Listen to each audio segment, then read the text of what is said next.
Welcome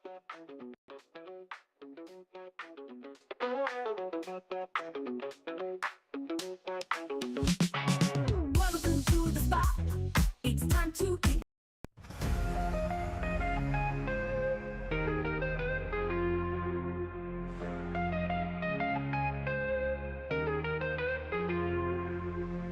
In the ring we stand tall, words are blades that never fall. Debate like warriors brave, every thought we give and save. Through the noise we cut clean, spirited minds sharp and keen. With a spark that lights the night, join us in this epic fight. Welcome to the Spartan arena, where minds clash and thoughts gleam. In the heat of every word, truth and insight will be heard.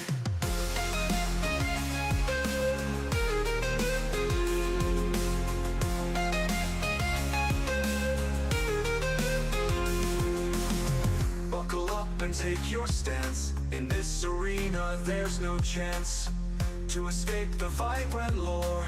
Dive in deep and search for more. From heartfelt talks to fierce debates, we explore what fate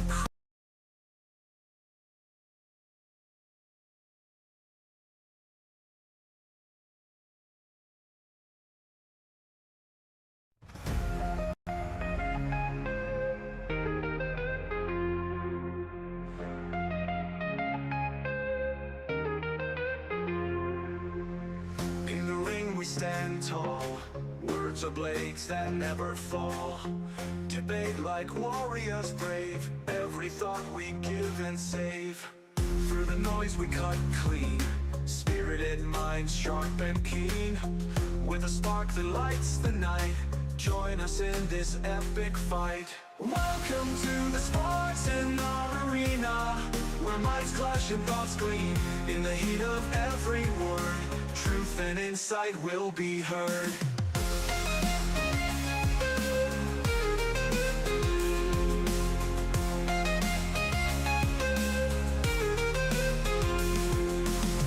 Buckle up and take your stance. In this arena there's no chance to escape the vibrant lore. Dive in deep and search for more. From heartfelt talks to fierce debates, we explore what fate creates. Side by side we seek the light, in the dark our minds ignite. Welcome to the Spartan arena, where minds clash and thoughts gleam. In the heat of every word, truth and insight will be heard.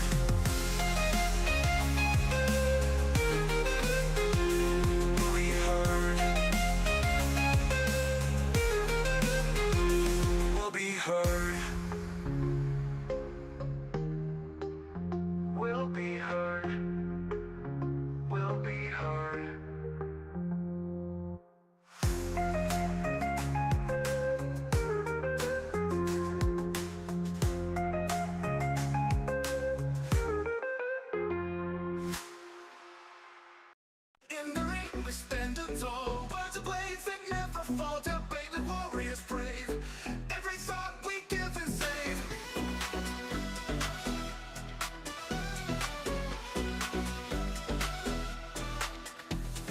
In the ring we stand tall, words are blades that never fall. Debate like warriors brave, every thought we give and save. Through the noise we cut clean, spirited mind sharp and keen. With a spark that lights the night, join us in this epic fight. Welcome to the Spartan arena, where minds clash and thoughts gleam.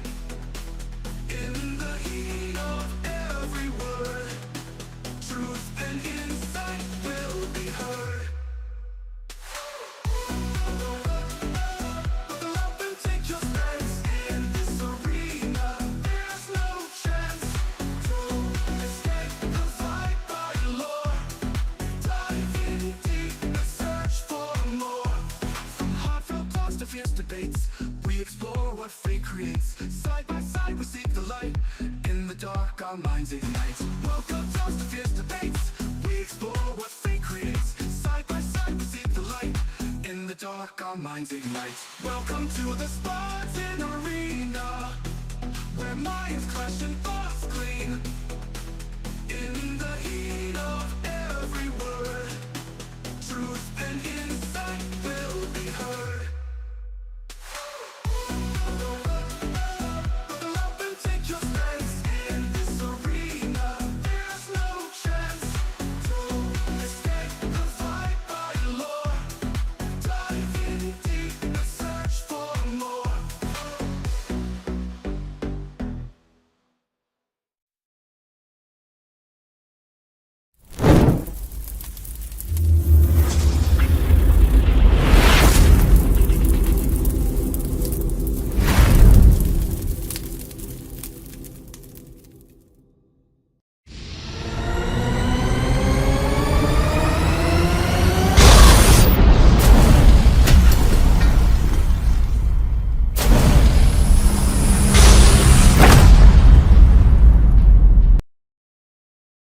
What is going on, everybody? We're back at it. Another stream, another live. You know where you're at. Spartan, it's you know where I'm your host, the Spartan, aka Peter. How is everybody doing tonight? I apologize for the little technical issues. I clicked the wrong button by accident. Oopsies. So, tonight we're talking about Apple versus Android. We did this show a while back. We've been talking about a long time ago. So, let's rerun it and see how we do this time. Let's see, how what kind of conversation we're going to have this time. Last time we had this, we had CQ versus King on this, and they were on different mindsets on it. Back then, King was an Android fan and CQ was a Apple fan, and they still are. But we're gonna have different people on. Let's get my boy in here. Let's get this guy in here. What is going on, dude? I'm alright, brother. How you doing? I'm all right, man. Cool. So, okay, all right, that's a little better. So, I have that my man- problem a lot. I'm sorry. I have that problem a lot. Itchy back. Yeah, it sucks getting old. Yeah, no. No, it's not getting old. I've had it my whole life. Yeah, same here. I So, suffer with eczema badly. ooh, I've got it in my head.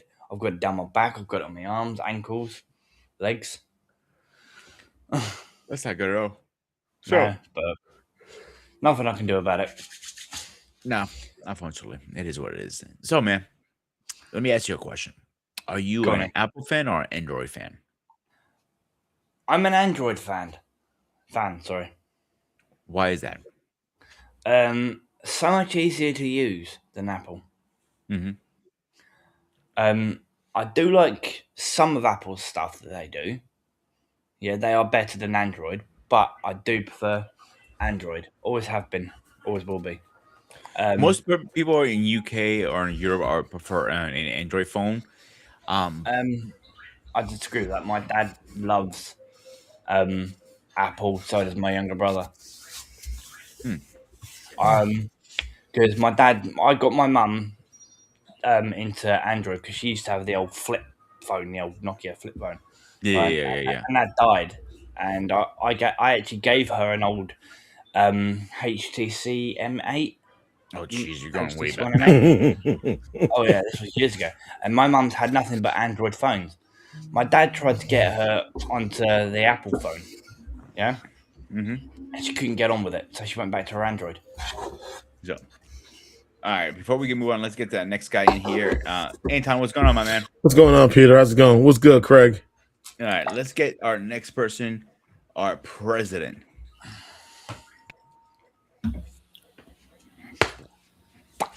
Fuck. Paul, you kill me. You really do.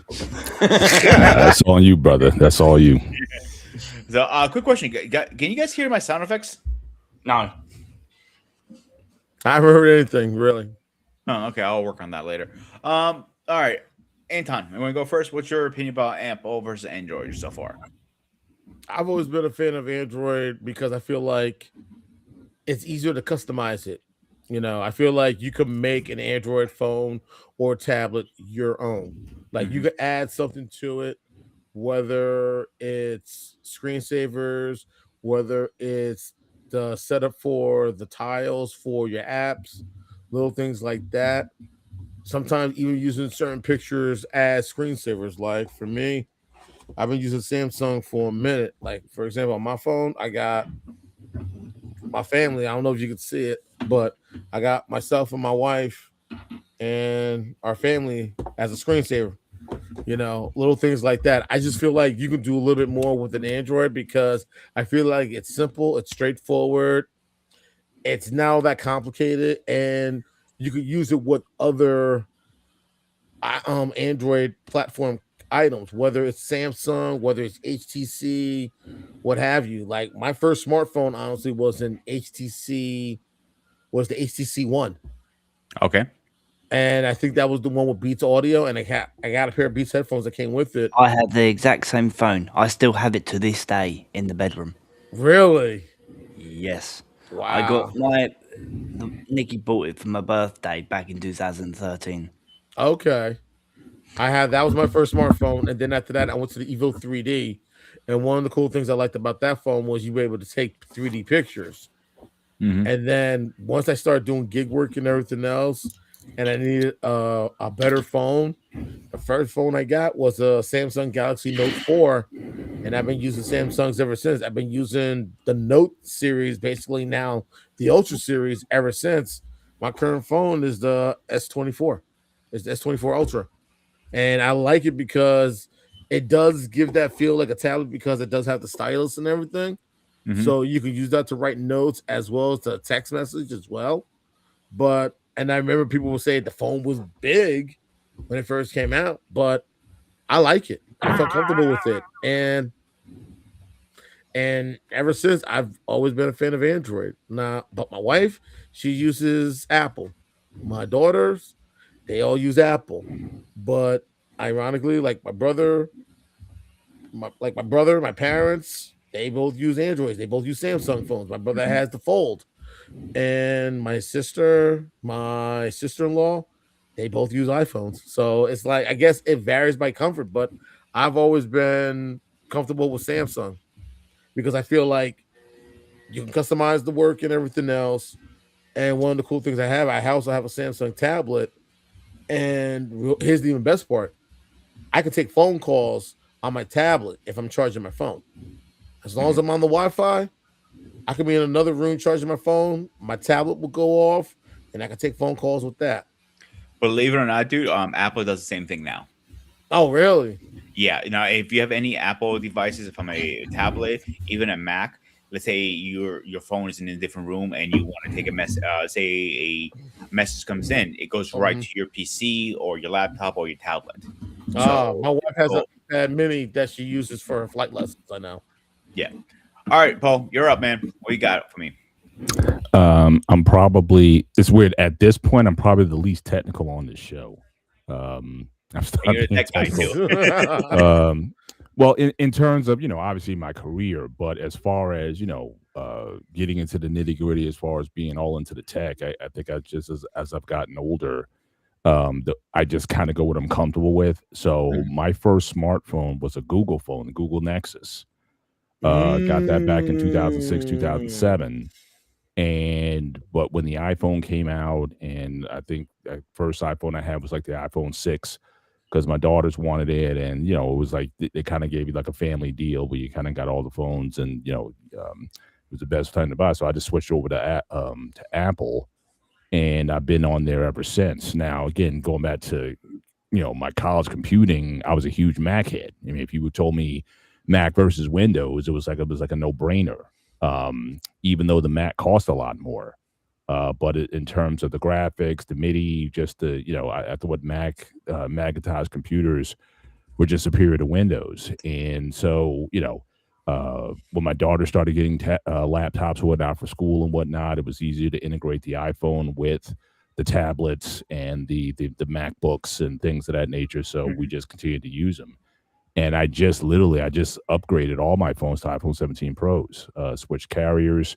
They gave me a deal, switch over. And so everyone in my family has an iPhone, which it makes it really good for, family communications, group chats, and, we can, have the video calling and whatnot. So it's just easier for us just to stay there. But I probably use maybe about 25-30% of the features that are available on my phone. And the way I kind of look at this thing as far as the whole, Apple versus Android is almost like, PS5 versus pick your system. And I think we've had shows as of late. It's almost like it's getting harder and harder to appease the public because for either platform, I think the changes that they're making are subtle from release to release. Now, I typically upgrade my phones every 3 or 4 years. So again, I had an iPhone 6, then I got the iPhone 10, I had a 13 Pro, and then I switched over to the 17. So like I'm not running and racing to get the latest iPhone. The thing that really makes the decision for me is one, how hot my phone gets after a while, if it starts to overheat on a regular basis, and it can't hold a charge. So at that point, I was like, yeah, like my daughter's phone, she sent it to me from college, from medical school. and I turned it on for like 2 minutes, just erasing the phone and getting ready to send it in. And it was like hot, like literally. And it's like I'm glad I did it, because I'm thinking that she's in a really tropical environment. I'm thinking this thing may catch fire or something like that. So I'm glad I swiped her phone out. But she had I think she had a 15 Pro, and it was already overheating and doing all those kind of things. That's So when I have a 14 Pro Max myself. Let me ask you a quick question, Paul, because you mentioned about Max.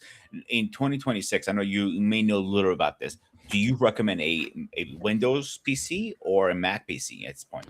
I can't say. Again, my professional life, I've worked with Windows PCs exclusively. So again, that's a comfort level that I have.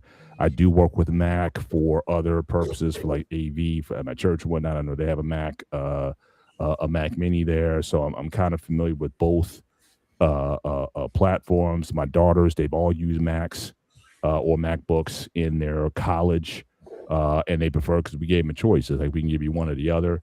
They all like the MacBooks better. So I would, I kind of go with what the young people want. You know what I mean? It's like if you I will say one thing, because I lately have been, they got on my radar very recently, the last month or so, about Macs, because my buddy Frank, who DJs, he was having computer issues, and he calls me. I'm like, dude, you know something about this? Can you come check it out? I went to his house and checked that out. The Mac was done. It was fried. It won't turn on. The screen won't turn on. And at that point, when the screen didn't turn on the laptop, it's like, see ya, it's garbage.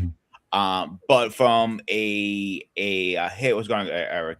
From a creator side of you, a DJ, or what we do on YouTube and stuff like that, they say Mac is a little better on that side. I don't know, because I own a custom Windows PC, so I'm not looking to update in time. But if I had to get it, I was thinking, because I always had have a backup system just in case. And my laptop is like that's last lake, but I'm going to donate to the church for them to do their stream.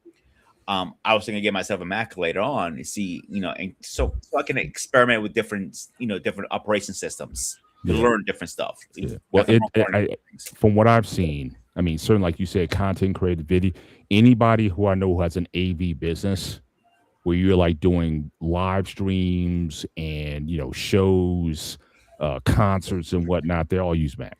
Yeah, and they'll get like but they getting like the high end, like they're going like to B&H Studio, and they getting these customized cubes or whatever. They're like $8,000 to $10,000. I mean, it's like the really amped up, but they're all Macs. I've never known anybody to use a Windows machine for concerts, live stream, video stream, kind of telecasts or whatnot.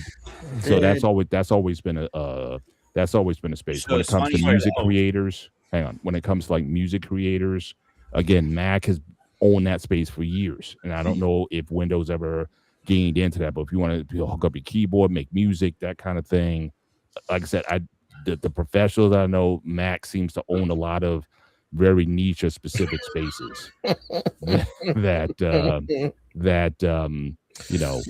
so again, for those applications, but just for you talk about Office, Microsoft Office, productivity spreadsheets and whatnot, then you can do very fine with the Windows machine. But anything that's graphically intensive, that's what I was just about to say. Media side of things, like music, videos, pictures, Photoshop, that sort of thing, Apple Mac is pretty good for. But Windows can do the exact same thing as Mac now, but the only difference is Windows is more bloated than Mac. Oh, really? So I was looking into just window shopping online, and I checked out the same specs that is my PC on a Mac, and it's like 5 times more expensive. Like I'm into my whole setup, $10,000. You're not paying for the software or hardware. You're paying for the logo. That's the biggest difference. Yeah, but what I was going to say was my system might be $10,000, but it's also over time. I bought the new monitors, I upgraded the desk, or whatever, and so that's over time. That I'm dropping $10,000 just on the PCU. So I mean the tower. I mean, excuse me. So that means I'm already into the whole 10 grand. Then the monitor is another price. The keyboard separate. Everything's separate with Apple. One thing I learned about that. But my experience with Apple is like kind of like a love-hate relationship. So I was one of the few people who got the first iPhone that came out. I was very fascinated. I was very excited. I remember watching it live when they reviewed the iPhone. That's how hype I was. So I ended up getting it. A decent phone. It wasn't nothing at the time. It was nothing crazy at the moment. And much they promote it as the new evolution. It wasn't that evolution at the time. It was okay for the time for what we got because they didn't have any app stores and anything like that. It was literally very bone based phone at the time, if you guys remember. Bare bones. Yeah. So then I switched to the Android. What was it? Android Razr Max HD. That was my favorite phone, to be honest with you guys, because that battery lasts fucking forever. And I liked it when you turn the screen up, it closed down like a TV set.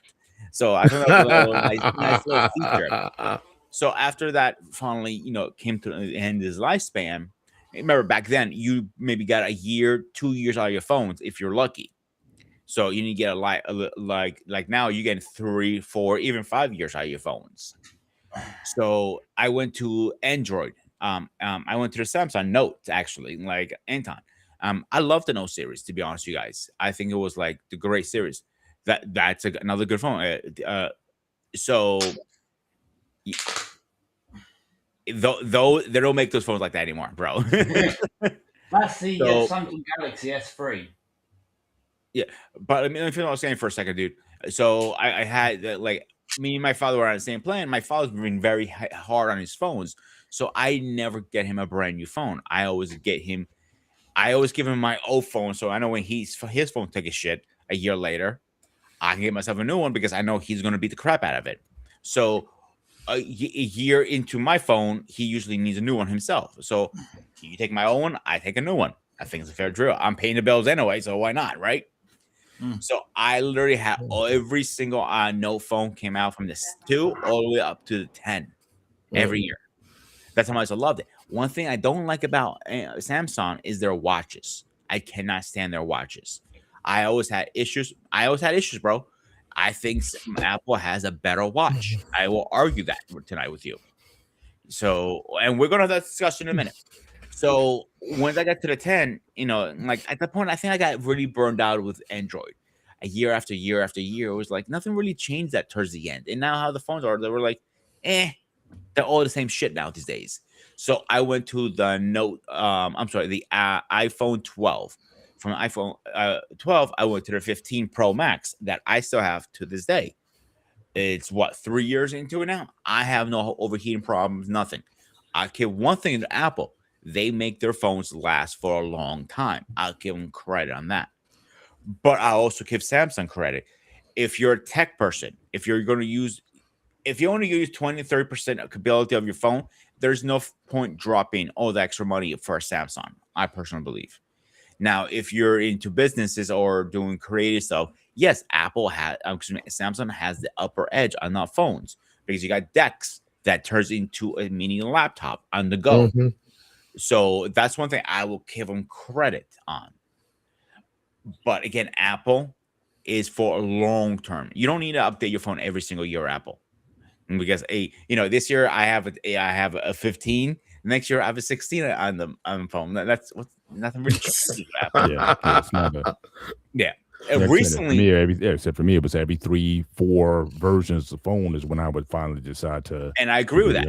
Yeah. And like I haven't upgraded yet because I have no reason to upgrade. Right. So one thing they've been doing lately, if you realize it, Paul, is they've been doing more software updates versus hardware updates. Yeah. Mm-hmm. And they're trying to capture the Android market more into the iPhone. The iPhone is turning more into an Android phone versus an actual iPhone that you couldn't move things or customize things. Like if you see my phone, like wallpaper you were talking about before, I don't know if you can see it. I have my old dog on there. Mm-hmm.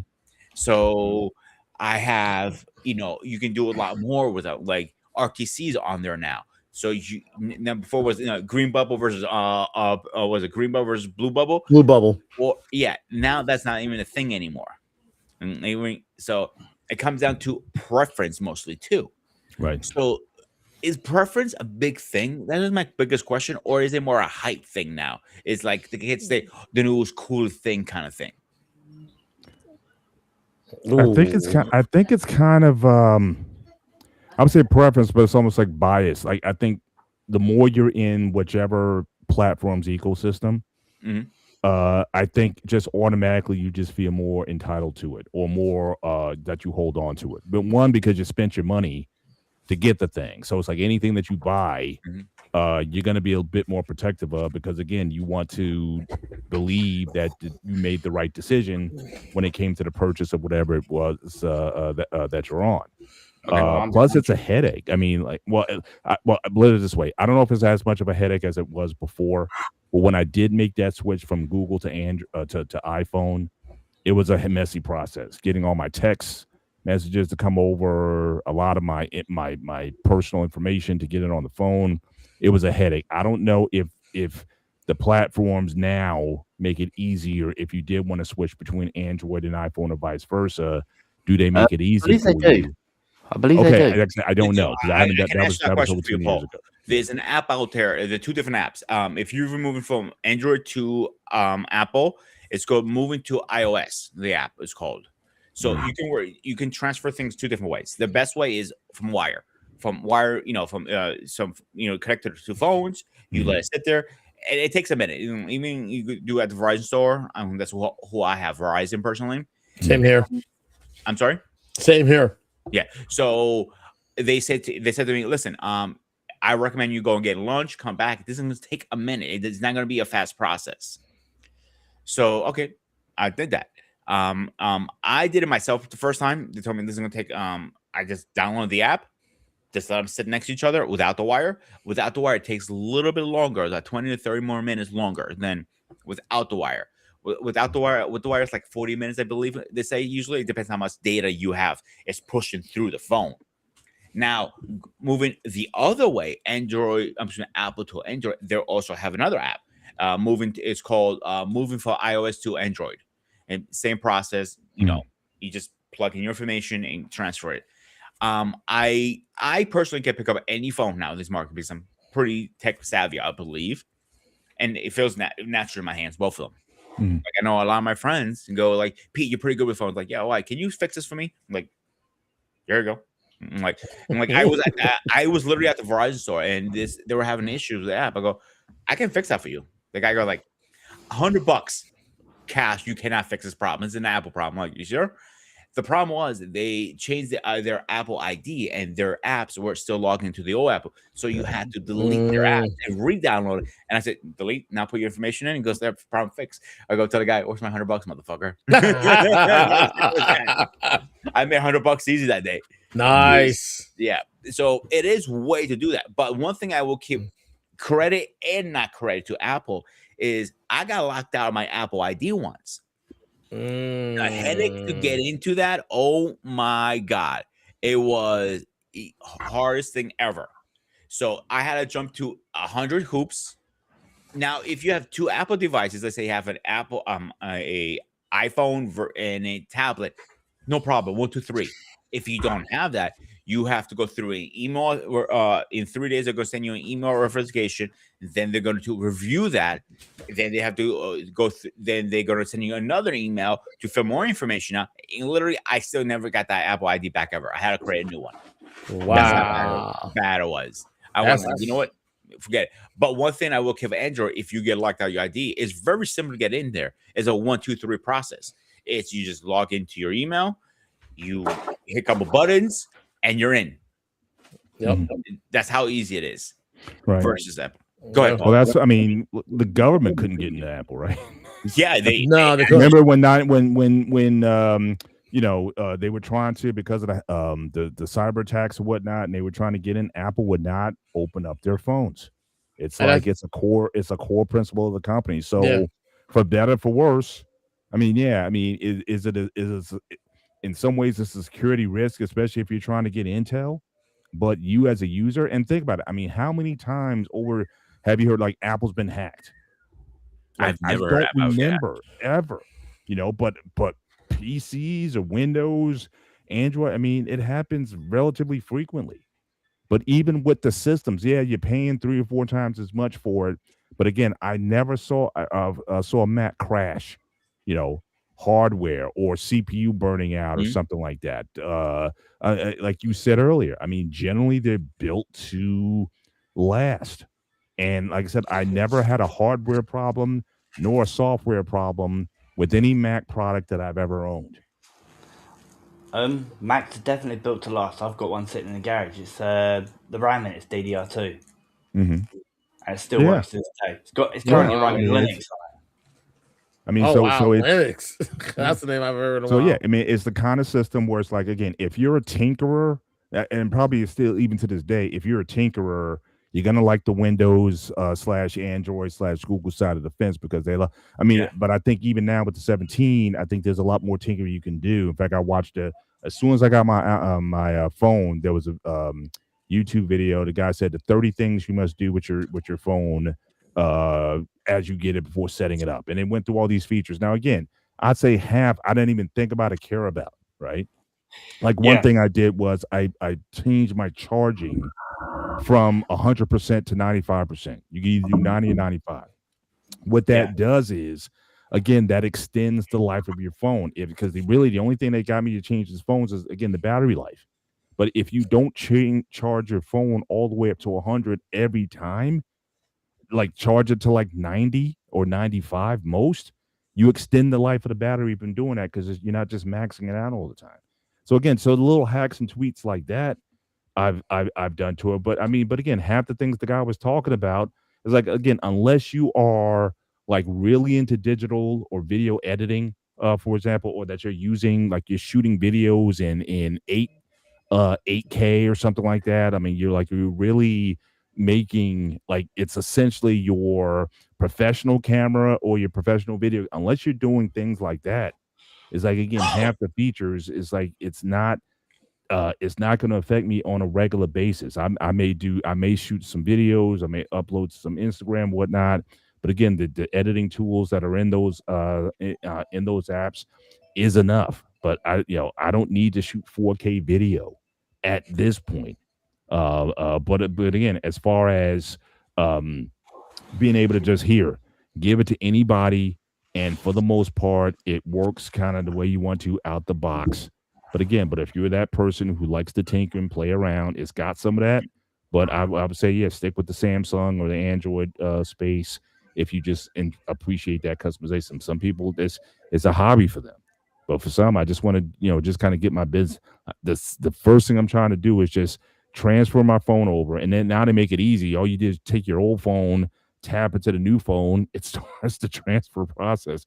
I don't have to do all that kind of stuff. It's pretty simple to do the upgrades, to do the way they do it. They got the biometric stuff in there, so it's not for somebody who wants to be bothered with just constantly doing things with your phone. And I think that's most people. One thing I will give credit to Apple, and Anton, you can jump in and argue with me if you want, is when it comes to password management, Apple has it locked down completely, in my opinion. The reason I say that, it was just Face ID and it plugs it right in for you. With Android, you still have to do the manual way.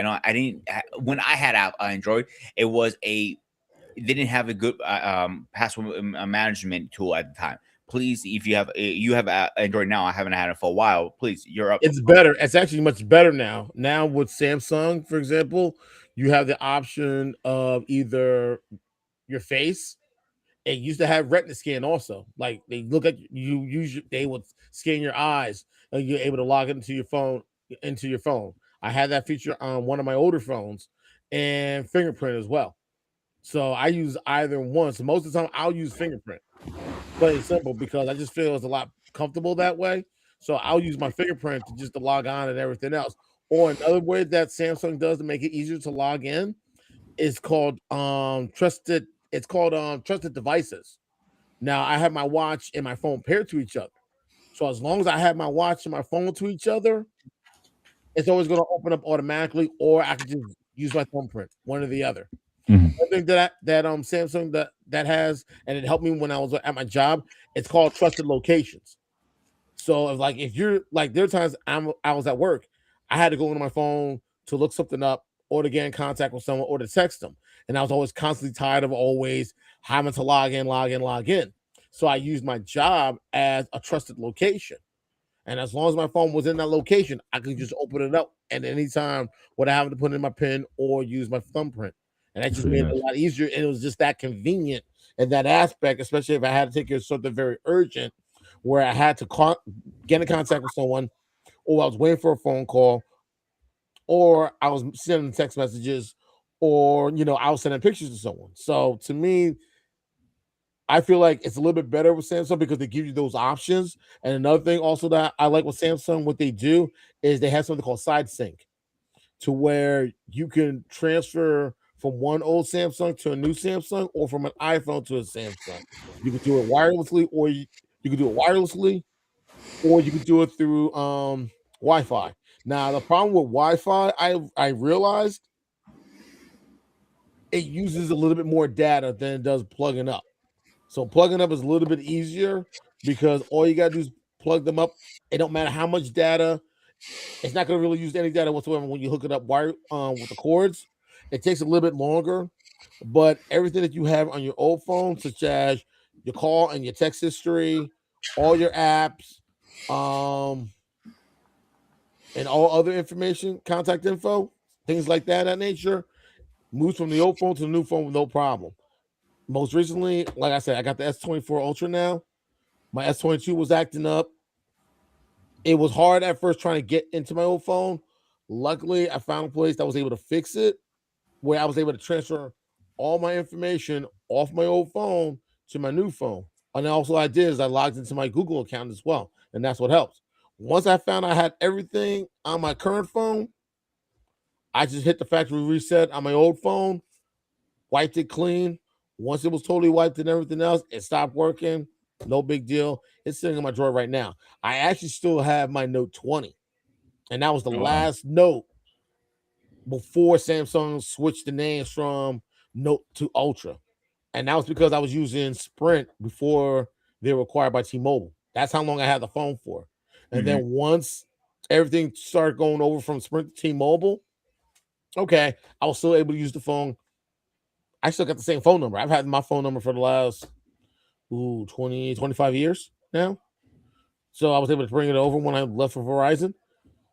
When I had my old phone, no problem. When I was still on Sprint, no problem. When I switched over to T-Mobile, no problem. When I was trying to, one of the issues I did have with my phone, billing wise, Sprint used third-party stores. T-Mobile doesn't. And what happened was someone hacked into my account and purchased like 5-6 extra phones in my name. Ooh. And sent them out to South America. I'm like, huh? And I was able to find a Sprint store before they shut down. Told them what happened. The manager there, and I give her a lot of credit, she looked it up. Yes, this is what happened, so on and so forth. And she was like, you're not the only one. Because T-Mobile acquired Sprint, all the third-party Sprint stores were being shut down. And I think that's what they did was they set this account up to get all these other phones because they're going to be closing up shop. She was able to put in a fraud charge. She was able to close my old account. I brought information to verify, like information that it was money. And plus also I had a really good discount because of my time in the service. So she was able to open up a new account, same phone number, with the same discounts I already had from Sprint. And I got that squared away. Once I put in the fraud charge and everything else, Sprint, before they closed up shop, sent me an apology and gave me credit for up to a certain amount of money. Got the situation resolved, and then they were done. But I dropped, See, I had a similar situation, but a little different. When I broke up with my ex, I was transferring my number on my own account. We were on the same account. So we figured out at the time, except me getting a new account, if I joined her account, it would be cheaper. And it was T-Mobile. So when we split off, it was still a balance on my phone, and it was still going to her bill. And I was trying to argue. We were literally. I'm trying to get her out of my life, but obviously with the situation, I couldn't get her out of my life. Yeah. Yeah. So she's coming over or talking like, oh, you need to go to a T-Mobile store, show our ID. But if I hang up with them, I lose my line. It's another headache to get it back on my phone. It took me 6 months to solve this problem. Wow. Once I got somebody on the phone finally who had common sense, you go yeah, this is you're not arguing about paying the charges, so it's not that the problem about the charges. We just need to transfer it under your account and continue the payment to the phone. Man, that was the worst headache in the goddamn world. T-Mobile to me, billing wise, has not been the greatest, to be honest with you guys. That's why I went back to Verizon. They are more expensive, but the service is very reliable. I'll give them that. Yeah, it is. I realized that T-Mobile in the UK, I used to get unlimited calls and unlimited texts and unlimited internet on T-Mobile before they decided to liquidate themselves. And does any of you remember the mobile company called Orange? Yes, yeah. I think I heard of them. Yeah, we had them. They actually combined it together now. Oh, really? They're called EE. Okay. I do know one time Metro PCS was originally founded by a Greek company. And T-Mobile bought them. And then a lot of Greeks was going with Metro PCS for two reasons. One is because they can find somebody who speaks Greek in the company. That's good. B was their international plan is really good. It's $5 unlimited to overseas. $5 or $10. It wasn't a lot. So that's easy. And when they switch over to mobile, a lot of people continue using the service. They still have a very good service with overseas versus like Verizon. Verizon's overseas plans a little pricey, in my personal opinion. But let's get back on the original subject. All right. You were talking about watches earlier. You think Android watches better than Apple watches? Yeah, I've always had a Samsung watch. Like, I've always used a Samsung watch. 2 of my previous watches were gifts from my wife, and I've had them for a very good amount of time until they were done. The current watch I have was a Christmas gift. It's I think the Active 3. I have had no issues with it whatsoever, no problems. The one thing I also like about this watch, it's waterproof. There is a way to set it up to where you can actually use this in the shower or if you go swimming, and we'll keep track of your lap times as well. Mm-hmm. The only thing is, don't go deep sea diving with it like as if you're Jacques Cousteau. And I think that's the thing. A lot of people think, oh, it's waterproof. Oh, I can go scuba diving. No, don't. But if you're going swimming and everything else, like if you're going to the beach or you're going to the pool, you're good and everything else. I mean, there's a way to set it up to where there's a waterproof setting. Remember to put that on so you're not going to have any issues whatsoever. And then once you turn off the waterproof setting, it just tells you just to shake the phone to get a little bit of the water out. I haven't had any problems with it since. I've never had any issues with this watch. I never really had any type of issues whatsoever on previous watches as well. And the other good thing I like about it is it does come set up with Samsung Wallet. So if you want to pay and you don't want to use your phone, you can use your watch, the NFC payments. And it also, the one thing I definitely like about it, it keeps track of the amount, like there is a setting set up to where it tracks your sleep in there as well. Lets you know how much sleep you're getting. There is a setup I found out for those who have sleep apnea. It does a little bit of testing to see whether or not you're getting the right amount of sleep. Yeah, the oxygen too, right? Yeah, it does that as well. Apple has some similar features. You can take it in the water. It depends which watch you have.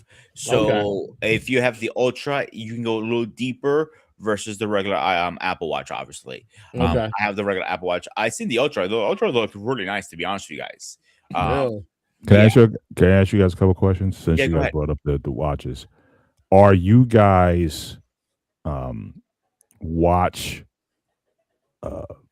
wearers or collectors?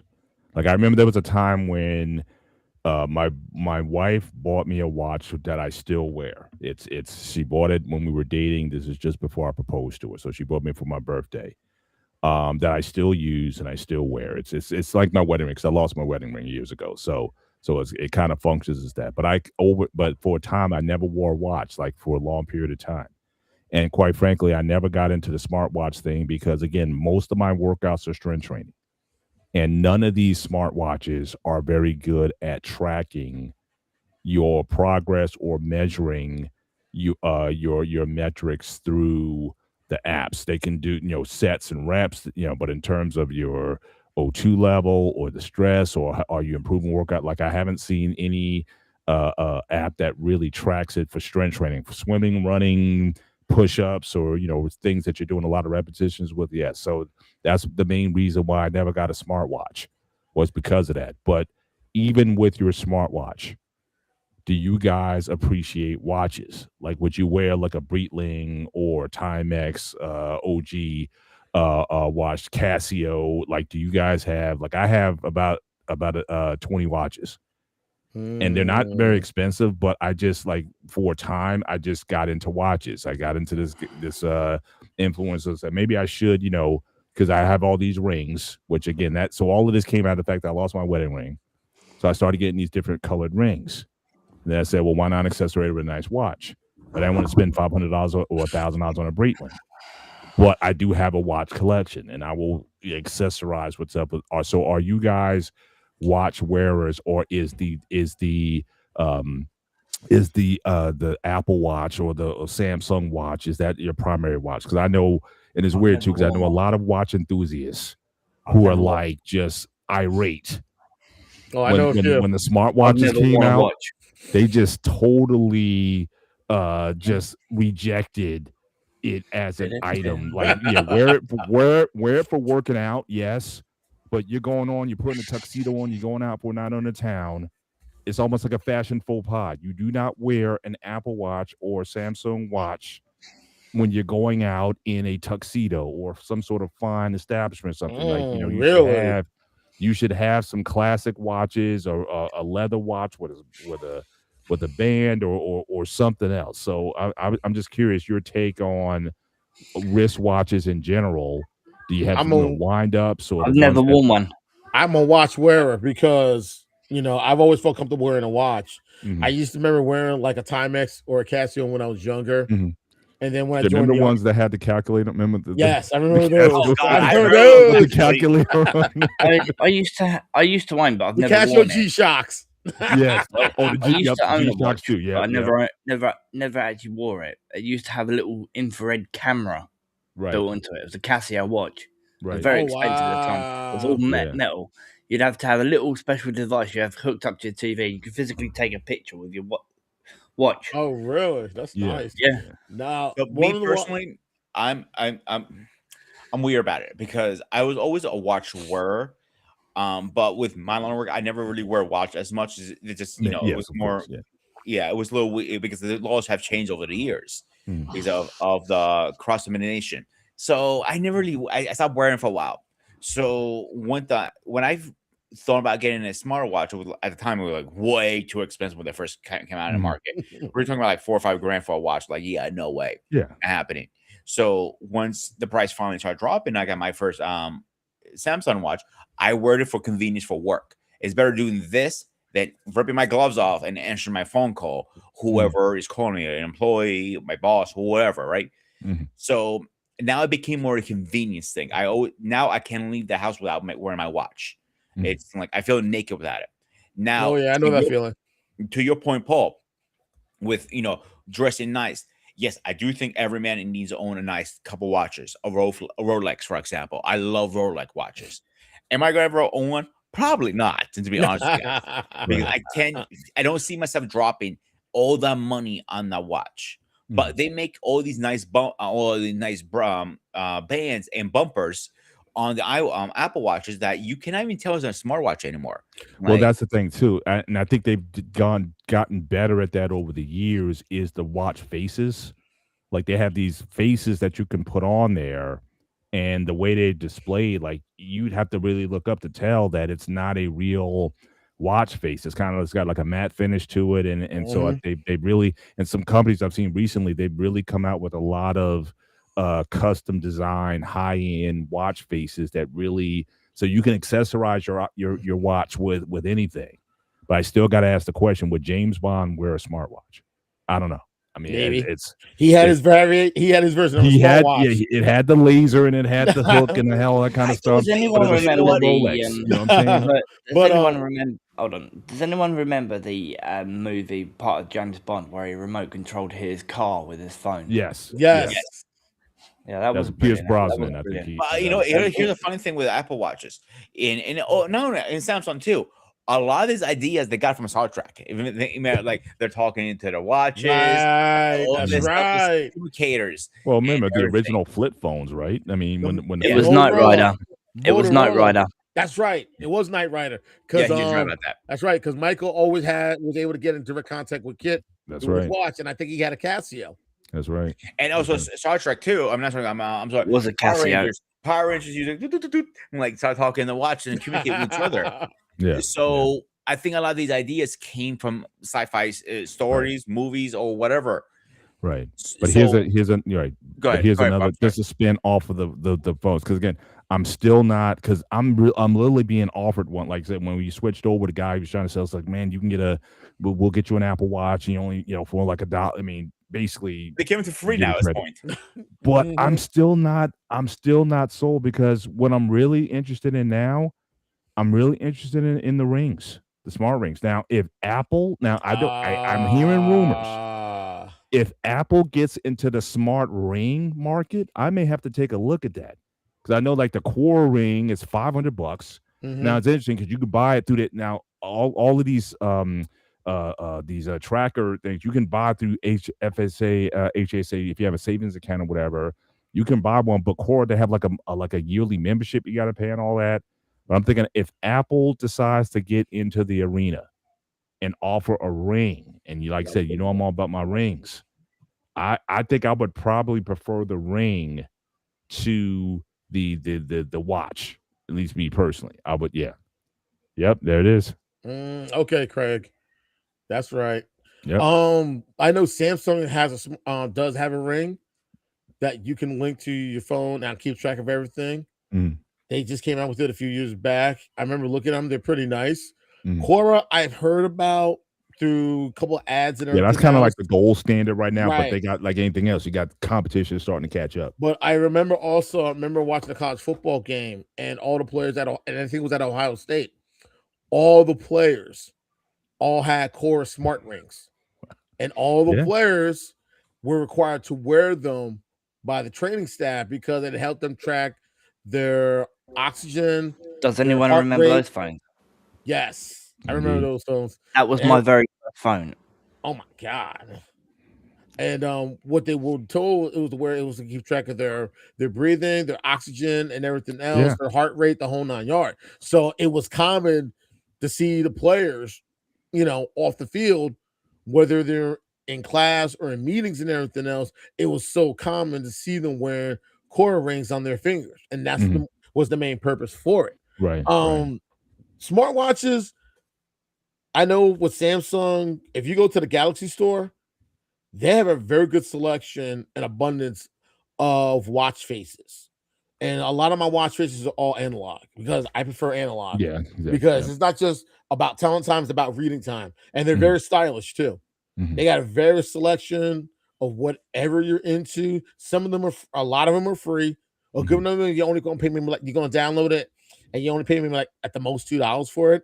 But the great thing is it's in your folder. So a lot of watch faces I have from my previous watches, I still have, and I can still And you can access flip them. over. And that's Yeah. the best part. And Right. some of the watch faces that I downloaded as well also comes with the matching screensaver too. Right. So you can always, you can still wear a smartwatch and just have a really good watch face that gives it that very old. But is that what you school- do though? Is that your like say you're going out? So you and your wife going out, dressed to the nines or whatever. Mhm. You still I watching? don't know if you can say it or anything else, but like I have a lot of mine are all analog. Right. But I'm saying, that's what you're wearing. So Yeah. again, so you will never have like that thin, classic watch with the leather strap or whatever. I never Just- liked the thin band. I never really liked the thin ones, and I guess Mhm. that's from my time in the army because a lot of my watches I used when I was in the army were all Timexes. A lot of them are all not like really thick. And I know guys who have. In fact, I have one too. It mimics like the old army watches, like from like the 1930s, 1940s. You know, that kind of classic face and whatnot. That was actually one of my first watches. I actually still have a traditional analog Timex watch, OD green and everything else, and that was the first watch I bought when I was in basic training. I still have that watch to this day, 30 years later. But that's like a collector's item. Yeah, like I had maybe like with my watch, my go-to though is my smartwatch. One thing I do like about Apple Watch that you can set every second or two, I can't remember, it changes the face. So I have a picture gallery. Mostly my dogs, to be honest with you. Mostly it's Alex and my new Apollo now. So it changes them every so often. So every time I look at it, it's something different. It's a little more life to the watch, I personally believe. I will switch bands. My personal go-to band are the sports bands, believe it or not. They're very comfortable. They're very long-term, and I can always wash it and done with it. So usually once they get to the point they need to get washed, I can get them cheap, like for $5. Like I think I just bought two just recently, 2 for $5. They're nothing. They're really very cheap bands to get. Nice thing about Apple Watch, I can't speak too much about Android, Paul, but I can say the limit of bands are limited out there. I cannot tell you how much. Yeah, and I've seen people, load up on buying a variety, like they like to sell a pack, like multiple colors, like a rainbow of colors or whatnot. So it's easy to switch up things and make it fancier or nicer or what have you. But again, I know a lot of, I don't know what you call them, watchophiles or whatever, or just people who are just really into wristwatches. They're just still like the worst. They say like the worst thing that was ever invented was the smartwatch, because again they can be kind of bougie with I know a lot of people who are collectors of watches. Yes. And they make these smartwatches. I can't remember what company it does now. It's a smartwatch, but it's analog outside and it has a very small screen. I mean, very small, only your eye can catch it. It just tells you have a notification. It does all the bells and whistles like the Android or the Apple Watch. I think Fossil, makes it. I'm not mistaken. Oh, really? Fossil, yeah. It's a very small screen. Like it still needs a battery. It still needs to do all the maintenance. But in the middle of it, you have a small screen, like a visor, pretty much. Think of it. I'll tell you got a message. That's all. Yeah. Or you can read. Fossil was the brand back in the day, though. Like the 90s, early 2000s. Fossil was like, you're not buying a Lexus or a Breitling, right? Or one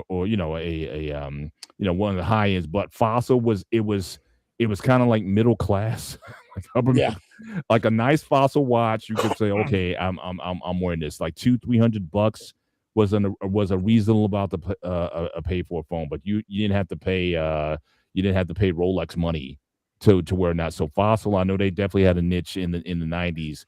They would have those stone faces on them. That was also very unique as well. It wasn't glass; it was like stone.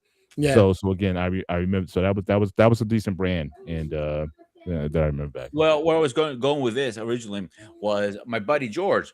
He goes to my church. Great guy and a great guy. And I'm like, he has an iPhone. He has an iPhone. Like he has I thought it was an Android. Like, dude, you have an iPhone. You need an iPhone. What the hell are you doing with Android? Like, I don't have an Android phone. I have a hybrid phone, a watch. I go, what the hell is a hybrid watch? So he explains to me, like, I'm not a fan of tech. I'm a fan of watches. I love watches. And his wife is shaking her head, like, yep, he does. He has over 100 watches. I'm like, holy shit, what the fuck are you gonna do? Or 100 watches? There are only a few watches that he has that are very high end. I don't even think he even has a Rolex. I know Rolex is probably on his list. Like, I know my uncle, he's got Rolex given to him when he retired from the union. It was kind of union gift kind of thing they did. My cousin uses it now. But how many of us are going to actually use a Rolex? We can afford. I personally refuse to pay that money. I think they're beautiful watches. Well, I guess the one thing with the Rolex, I think that they hold their value. Like, they do. Yeah, so if you buy, it's almost like an investment. Another company that's really good on watches, Omega from Seiko. Yep. They're very good, pricey but very good. Another company that makes very good watches as well. And I remember we have an account on my old job. Have an account with them. Movado. Yeah, yep. They're That was another. expensive. Yep, Fossil, they're- Movado. That was enough from Movado the 90s and excellent- up. They were they one of the have nicer brands. beautiful watches. I Yeah. remember one watch they came out with. It was a special edition to celebrate Derek Jeter's career. Oh, okay. It was like not a navy blue, not a royal blue, but kind of like that medium, kind of like a bluish gray. Yeah. And it was like a dark bluish gray with metallic silver hands, and the only number was the number 2 on it in pinstripes, and that's Right. it. And that was like a special edition watch. Yeah. And those are great. One person I know that's a watch collector, and the one watch that he collects is Invictus. Yep. Those See, watches, that's when they went crazy. I mean, it's like you're wearing it's like just I mean, them watches got so thick. I mean, it's like yeah, I think that's a fad. That my favorite, I think just before the pandemic. Because I remember there was in the mall here, Woodbridge Mall, they had an Invictus store. And they will offer like crazy deals. Like we'll give you for $600, we'll give you like 4 watches or something. I'm like, yeah. So I mean, but the watch by itself was like 400. But that was, I think we got really the fat watch faces. It just got to a point where I can literally do side laterals with it. Yeah. Oh God, don't get me started with that. That was that trend. That was gaudy. But the thing about there's a community of collectors. My friend Antoine, like they've had cruises. Right. Like Invictus will sponsor a cruise. Yeah, that's right. I mean, I've been a couple. Yeah. And people will break out all their watches. I think one person there had like over 10,000 watches. Yeah, no, it was correct. But I know it was the gym culture was here, like bodybuilders. Like they were kind of all said it. They would get the fat chain, the fat gold chains. Oh yeah, and they'd have the fat Invictus watch, and that was like just a style thing that was on. But I thought that kind of passed. I don't know how relevant they are now. But again, prior to the pandemic, yeah, big gaudy watches. That was like the fat everybody was going for. Again, much to the chagrin of the watch collectors and people. It was like corn. I mean, it was just like this is way over the top. Yeah. When they said watch face, 30 millimeters or something, and not not too big, but yeah, it got crazy there for. But the one good thing, I'll get you with that. I remember when they were coming out, the early 2000s, and that I thought there was a little small trend, and I think it was going to hold off but that damn thing held off for a while. I seen people I still see some people go with the fat watches. I'm like, man, I never liked that look. It was too much. It was like Jersey Shore culture too. Oh God, don't get me started. Yes. Gym tan, laundry, and get the fat watch on. Like I said, that whole the one good thing for smartwatches, like you got certain companies that make very good bumpers and straps for both Samsung and Apple watches. And they even make I think they make the same thing for like Garmin's I think Garmin still does it as well. I'm trying to remember. But one company that makes very good straps and everything else and bumpers for smartwatches is this one company called Spigen. And this is the one, and this is what I have. I got the band and I got a bumper for my Samsung watch. Right. And it's comfortable, it's durable, it's reliable, it's not too thin, it's not too thick, it's just right. And I got it in basic black and everything else. Another company that makes very good stuff for smartwatches too is a company called UAG, Urban Armor Group.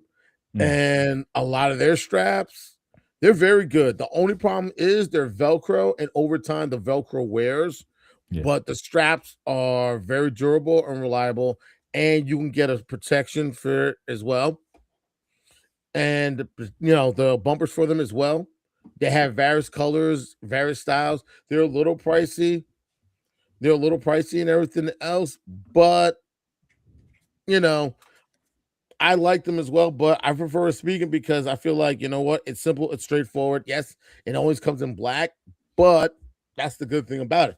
It comes in black, so Right. it's not fancy, it's not gaudy or anything else. It's reliable. Right. UHD, same thing.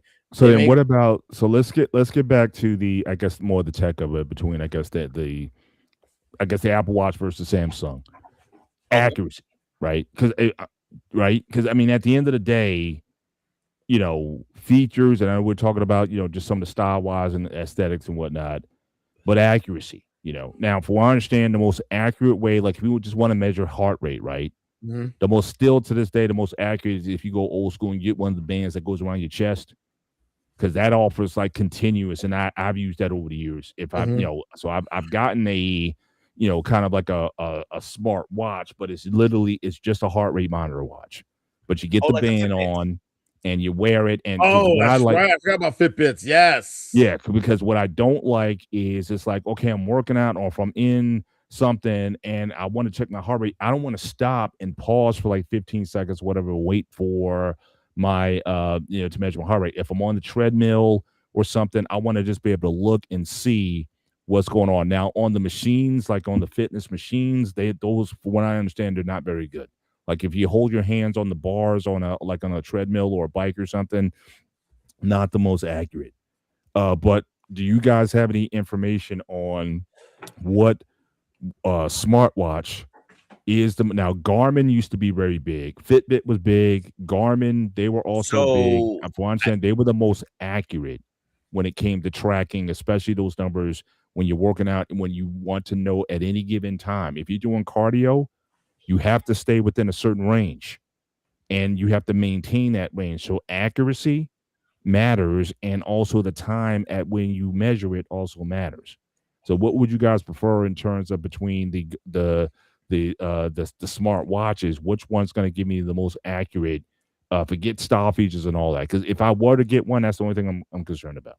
So, from my understanding, I actually had this conversation with King. If you remember King, a year ago, he had open heart surgery. Yeah. Because of condition. So he has to be monitoring, like, you know. Exactly. So I asked him which one is, like, Apple is pretty close. He was wearing 2 watches at one time to see which one. Apple was off by maybe 1 or 2 digits. The one he found most accurate to point, it wasn't a Samsung, it wasn't Garmin, it was a Google watch, a Google Pixel. Oh, the But Pixel here's watch. the catch with Google watches. This is why it turned me off on Google watches, is you have to pay a prescription fee on them.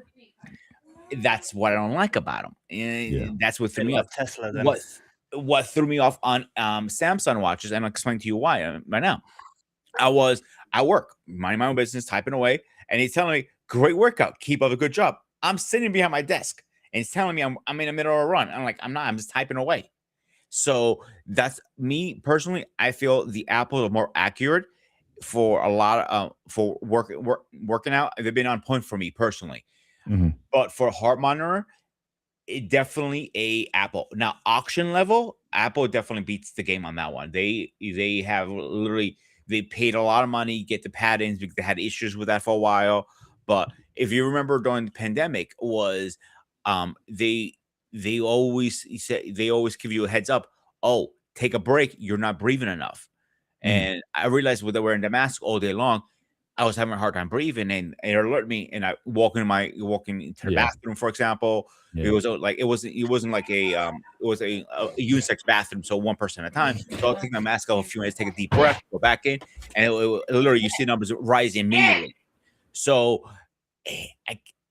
heart monitor, I would say probably Google has it on the hands down on that one. Google, okay, yeah. But that's how I'm really looking into the rings. I'm just wondering if the ring would be more accurate than the phone, and also just like sleeping with it. Like I don't know if I'd want to necessarily sleep with the watch on, but I may be more comfortable with the ring on. So, like I said, but I think that's gonna be a game changer if Apple decides to go in. I think it's still kind of they're waiting for the right time. But if they do, then I think they can really. So one thing about Apple, Paul, I would say, they don't release new tech immediately. They let it marinate to it gets to a point they want to release perfect. Like right now, the rumors are for this coming up year is not definitely for sure, but like 99% sure they're going to be releasing their first foldable phone this year. and because right now they just released a new screen, and they have to pay Samsung for the rights for this. Is the new screenless is called. Pretty much you barely can see the crease, but it's still there, and that's what Apple wants. So they don't want that. Yeah. The other rumor, like you said, is actually 3 rumors. The second rumor is they're working on a ring, like and the third rumor, and it's kind of already debunked. They're already experimenting with Apple Vision, but they're working on a smart glass. And like you can literally wear your glasses, and it says your text message or whatever, right? And only you can see that is a one-way kind of thing. Already out, right?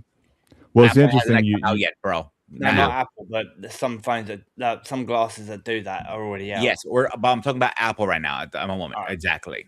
Yeah. But you're right. But that is a change in philosophy, because you said that Apple, before that, Apple was always sort of like the innovator, right? They would come out with the tech first. Now, I guess just because of the size of the company, they're more like, let's wait and see, and get some analytics or whatever, and let's maybe perfect what's out there, versus being like, if Steve Jobs was around, I think we probably have a ring by now. Yeah, see, most likely. I was about to say that actually, because Steve Jobs used to push the envelope so far and so hard, and he was a person who wanted everything perfect, no matter what the technology was. Like when the FaceTime came out, he wanted that done perfectly, and I got him credit that FaceTime, it has not changed because it's not broken. It's perfect, pretty much. Right. Siri is a whole different story. That's a different conversation. There's a Because I don't know if it's it hasn't been an issue with that system. Obviously, we all know about the horrible AI they're using on that. But another rumor right now is they're actually in negotiations with Google right now to use Gemini on it instead. So, oh wow, I don't know if it's going to be Gemini or a version of Gemini under the Siri AI kind of thing. So, go ahead. Sorry. No, go ahead. I don't know if it's true or not. It's a rumor, but there's a wristband you can buy, right? And it's connected to your phone, your iPhone, your Android, right? All you got to do is flick your wrist. You can get your screen up on your arm. I think that's a myth, bro. I've been seeing that for years. They're talking about that. And I have not seen anything legitimately hard evidence that is going to make something like that. I'm just saying this is what I've seen and heard on YouTube. I know you're talking about. Yeah. But is that sustainable though? I mean, let's talk about that for that change in philosophy from the what the Joe Barra did versus, I guess, what the current, because again, remember the story of Apple, right? Steve Jobs built, he's the marketer. We all know Steve Wozniak was the brains behind Apple. We know right. that. But still, Apple gets built up to a point. They vote him out. He leaves. Starts the Linux. Does terrible. Tanks. He comes back, and then you get the iPhone. You get the iPod, all that stuff that comes out after that. So, do you think that Apple's kind of setting themselves up again with this kind of philosophy? Like, do you need? And again, everything I've seen, Steve Jobs was a horrible person. Personally, just how he treated employees, just how he treated. But again, most billionaires, I think they're terrible people. But that's another story. Not a conversation for a different show. You can't get there without being a bit of a dictator, taskmaster, whatever. But nevertheless, I'm just saying. But is that strategy sustainable if they're basically going to try to play the sit and waiting game, and just wait to see? Like I said, can they just produce a better product than what's out there? Okay, I'll see what you guys are doing with the smart rings. We're gonna come out with something better. Is that a strategy that can actually work, or do they need to get more into the innovation game? Because that's what built Apple, was innovation, not just replicating something or perfecting something. So just in general, do you think that's a strategy that is in the company's long-term interest? Just to let Samsung and Google, let all these companies come out with all this tech, and we're just gonna again pay fees. You said they got to pay fees for the flip phone, right? For the Fold, actually. For the Fold, right? Is that it's almost like, is that unappling Apple? I mean, because that's not what they were known for all that time. So, they're just gonna be able to copycat with someone else. at one time their screens they were buying from Samsung at one time because that's the only company was making a good enough screen. So eventually this branched off. They make their own chips and everything else over years. So the original question, yours, is a yes or no for me, because yes, yes, they should not be doing that, and no, because the way the technology is right now, we kind of hit a plateau. I feel like it's nothing changes anymore. Tell me what's the difference between your last? You have a 13 before this one, right? You said I had a 13, right? Yeah, what's the biggest difference of the phones right now? Do you see any difference? I think some of the interfaces a bit smoother. Some of the sleep settings. I know some of the reminders and whatnot on there, but I mean, it's not.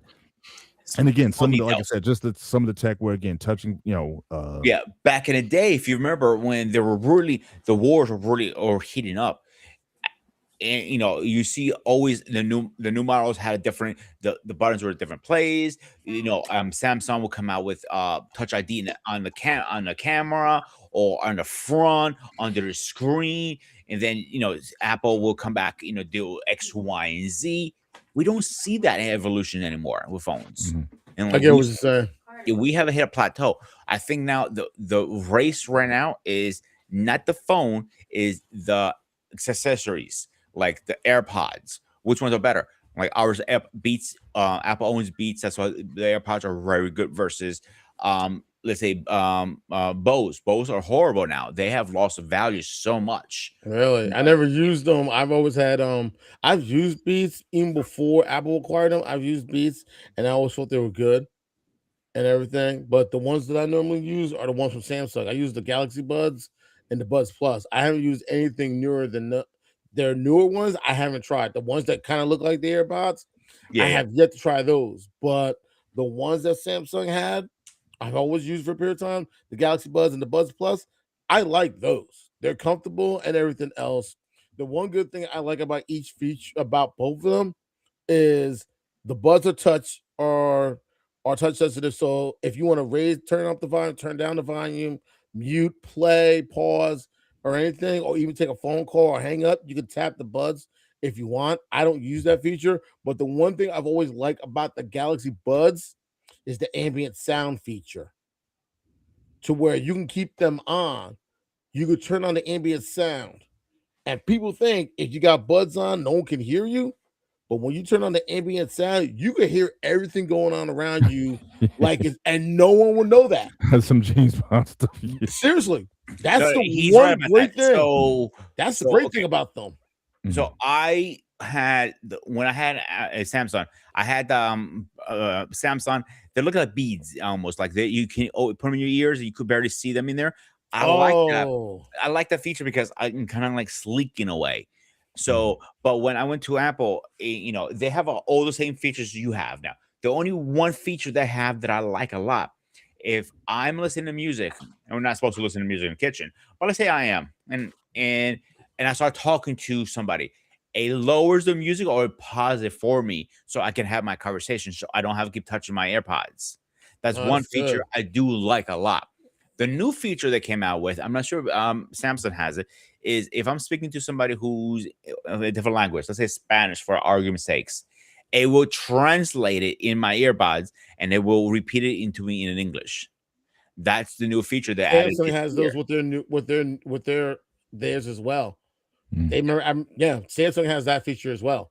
And the window is getting smaller. See how it's getting smaller and smaller and smaller. Yeah. So again, maybe now. Okay, we talked about watches, Beats, rings are in the next thing. I think, Paul, like you just said, no question. Yeah. Now, I just want to make one more point since you guys were talking about the Buds. Now, I didn't know about the new AirPods. I've never owned AirPods. Right, my daughters have, but I haven't.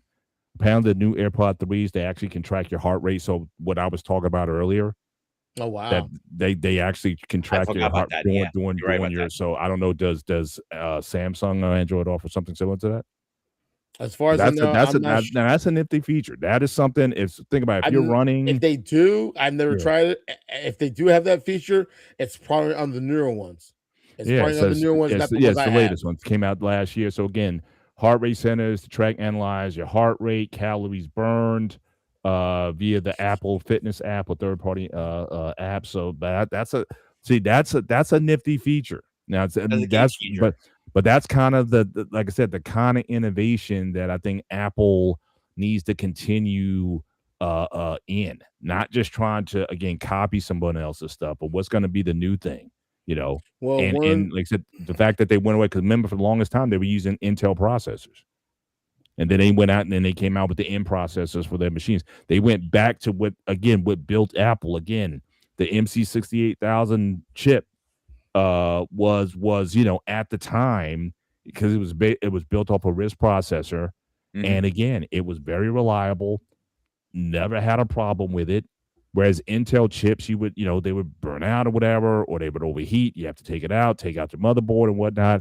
You never had to do that with Apple. So the fact that they went back and reclaimed their own CPUs, I think that's what keeps Apple relevant, especially in the creative spaces like we talked about earlier, the AV, the artists, the musicians, or what have you. I think that's something that's always, I think they need to stay there, but always just kind of say, because those guys are doing it. I don't know. And I really don't know if that folding phone, I don't know if that's going to land the way they're expecting it. The way they expect it. For Samsung, the Galaxy Fold phones, like my brother has one. He has the most recent one, and I remember we were being at my parents' house about a month ago for our father's birthday, and he was showing me, and I was looking at the phone, and it's really nice. Like you keep it closed, has all the features like as if it's a phone. You open it up. Yes, it's a phone, but it also has the features of a tablet. And the one thing I noticed about it, when I took my Samsung tablet, the fold is a little bit wider than my tablet. I got the Galaxy Tab. I think I had the Tab A, and it's a little bit wider than that, but it has all the features like a tablet as well as a phone at the same time. And I think I remember one of my Uber drivers some time back was a beta tester for Samsung. So when the first generation folds came out, he was using it while doing Uber, and he would explain me the features as well. And then once they went out on the market, my brother was able to get some of the first that came out, and he's been using the Fold ever since. Another version, another updated phone that Samsung does as well is they went old school with the flip. And I've seen the Galaxy Flip as well, and the same feature and setup they use for the Fold is what they use for the Flip as well. So basically it's like one smartphone, you can flip it, it looks like a square and everything else, like one of those old school cell phones from back in the day, but when you open it up, it's just like the same size as any other smartphone that's out there at this moment. And the only other company I know that does a phone like that, and I was surprised they get back into the market, was Motorola. Yeah, the Razr smartphones. And when I saw those, oh my God, I was like, I'm thinking about getting one of those because I had a Motorola Razr. Right. And everybody remembers how popular those phones were. Yeah. They were very, very popular. Style-wise, they nailed everything with that. And then when Motorola decided to come back, and it was a smartphone, but you could make it look like the old school. You could actually have the screen look like an old school Razr. I was that tempted to say, you know what? I may have to get one of these. That's how close I was to getting it, because it was just that nostalgic. For anyone that had a Motorola Razr phone, that was like the phone to have. Yeah. Well, that, or for me, the phones that had the built-in keyboard, like you would slide it up and there'd be like a full keyboard. LG did that. Yeah. LG had them. Nokia, I think, had them as well. Exactly. Does anyone remember the original Motorola phones with the little antennas on them? I actually had one. Yep. That was one of my early ones for sure. Yep, for sure. Yeah. I also had. You ever heard of the Ericsson 220 before? Yes, I have. Ericsson. Yes, I have. I think I owned one Ericsson. A little antenna on it. Yes, right. I've seen those. Yes, I remember those long time. I used to be able to play Tomb Raider on mine. Right. But again, I had an Ericsson that I had a Motorola, and I also had an Ericsson that had again that same sliding keyboard. You just slid it down, and it was a full WYSIWYG Cutery keyboard. Yeah, QWERTY, QWERTY, QWERTY. The old Yeah, Nokia so 3510i. yeah, Something. I made it a remember lot having a easier for BlackBerry. texting. Yep. What's that? A BlackBerry. didn't Remember see those BlackBerry. phones? Yes. Yeah, My never wife had a owned one BlackBerry. because that was My mostly wife like had a BlackBerry. Yeah. I But had it a was couple like- BlackBerries I didn't because put much you know, I got a decent deal, and I had to grad school, so it would make it more easier to email and stuff like that. They were pretty decent phones. I'm not gonna lie. Yeah. BlackBerry Storm too. I love that phone. Right. But BlackBerry's always coming out rumors every few years. They're gonna come back in the game. They're coming back. You know, They only BlackBerry close does their not. software. Yeah. Yeah, they're doing And software. I gotta be honest. Just being an old school head, I definitely prefer when you actually had a keyboard because the thing that frustrates me most with using iPhone, even the newest one, it's like for some reason I don't think I have the fattest fingers in the world. But it's like there'll be so many times I'll be wanting like, no, I wanted an S, not an A.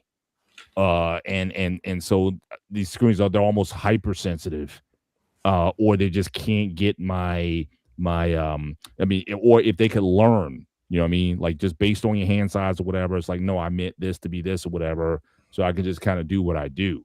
But when you did have the keyboard, you knew, you know, again, especially the QWERTY one, you knew what you were going to press. So texting, writing back then, it was so much faster. It was so much easier when you had the actual buttons. But now with these smart devices and whatnot, I'm constantly having to correct. I usually try to turn autocorrect off, but it's like I'm constantly fumbling, and I'm living like I'm pressing it, and it's like no, it's giving me an A instead of an S or something. So to that I have a effect. solution to that problem. I'm gonna put it in the chat for you, Paul. Okay. And I'll put it in the back chat. They make this. This guy, a YouTuber, makes this attachment for iPhones and Androids. So you literally click it right over on your phone, and it comes out. You can do it sideways or whatever, and a real keyboard that talks to your phone. It goes through the USB cable, of course. Right. And it actually works very, very well. Just something maybe you want to look into. It's not. Yeah, that I will, because like I said, I'm a pretty good typist, like, you know, especially on QWERTY. So I can go pretty fast. I used to in college I used to make money typing term papers for people. So I got up to about 70 words a minute at one point. But Oh, wow. you know, yeah, I mean, Hey, I put a link took in the old school back. back in high school. I took an old school typing class. So we had like the real typewriters with the keys you had to like stamp down. So your fingers really got to work out in doing that. So when I got to the computer, even the old keyboards, right? They were clicky, like, Right. it's like you had to Hey, put some weight on them. Now everything's kind of like, again, touchy or whatever, but it's like it's not not the same. Oh, hang on one second. What's up, Greg? The thing that I'm putting up on the screen in the back that I've got, was that your old phone? No. Wow. No, that's more of a BlackBerry, right? I had that's one of the BlackBerries I have. That was my second or third BlackBerry I had. But my one was a Storm 2. That's my favorite one I had. But back to where I was saying with the clickers, this one I was saying, Paul, it's these. Let me take this down. Oops, sorry, I took the wrong person down. Sorry about that, Greg. I mean to take you down by accident. The new versions coming out for this, it connects behind your phone on the Mag Charge.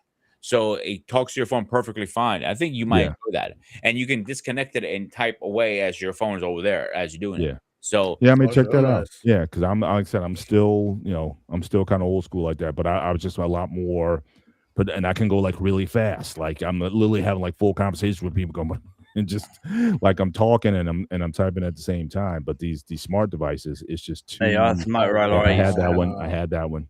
Definitely had that. Do you guys remember the old Nokias, the old brick Nokias you can literally knock somebody out with? Yes. Everybody had them. That was like the phone of the 80s. Yeah, when those Nokias first came out in Greece, I can't talk about UK, I can talk about Greece. They were the most popular phone. Everybody wanted those Nokias. Everybody wanted one. And just another But one that's but this whole Right. discussion is just reminding me about, and again, we've talked about this with the video games, right? In terms of emotionally, how you felt about it. To me, it's the same thing. Like when I had back in the day when you had the handheld Mattel game with the little red dot on it, you had just as much fun on that as if you played a Game Boy. Or if you got something else. Or like I said, these older phones that had games or features. Again, I mean, now you got like HD 4K quality on your phone. You got all this stuff. But is your sense of satisfaction or enjoyment that much better than back in the day when you had the Razor that you were talking about earlier, Anton? Mhm. You just thought you had the coolest phone ever. Or you had the BlackBerry. It was just like so again, it's just amazing how just with this technology, yes, the technology is moving forward. Yes, you can do more stuff. Has it really increased your either your pleasure or just your appreciation for the technology? I mean, it's like nothing's changed. You know, I had just as much fun on my old Nokia as I do now on my iPhone. I just have a few more things I can play with. But like I said, even the games I have on my phone, they're not complex games. I have solitaire, I have mahjong, I have a baseball kind of hitting game. I have I've had classic like Monopoly on like but everything now is like 3D and super high quality depth and real life. I mean, the players on some of these, NBA 2K26 or whatever. I mean, you see the sweat coming off their brow. But is it that much better when guys were like in 8-bit and little digits on the screen or whatever? I don't know. It's like anytime we get into these tech discussions, we got more. But to your point on an earlier show, Pete, you were saying, do video games suck today? And I'm like, I don't know. I mean, it's a as far as trying to constantly try to satisfy us, I think this is the more technology changes, we're gonna be feeling the same way, having the same discussion 20 years from now. It just feels. I think phones that have gotten into, like I said, a plateau, they got stale. That's why Mr. Mobile, the guy who made this keyboard, he has a series called "When Phones Used to Be Fun," and I agree with that. I used to love the Nextels. That was I thought I was the coolest guy ever. Do you remember the old push to talk feature?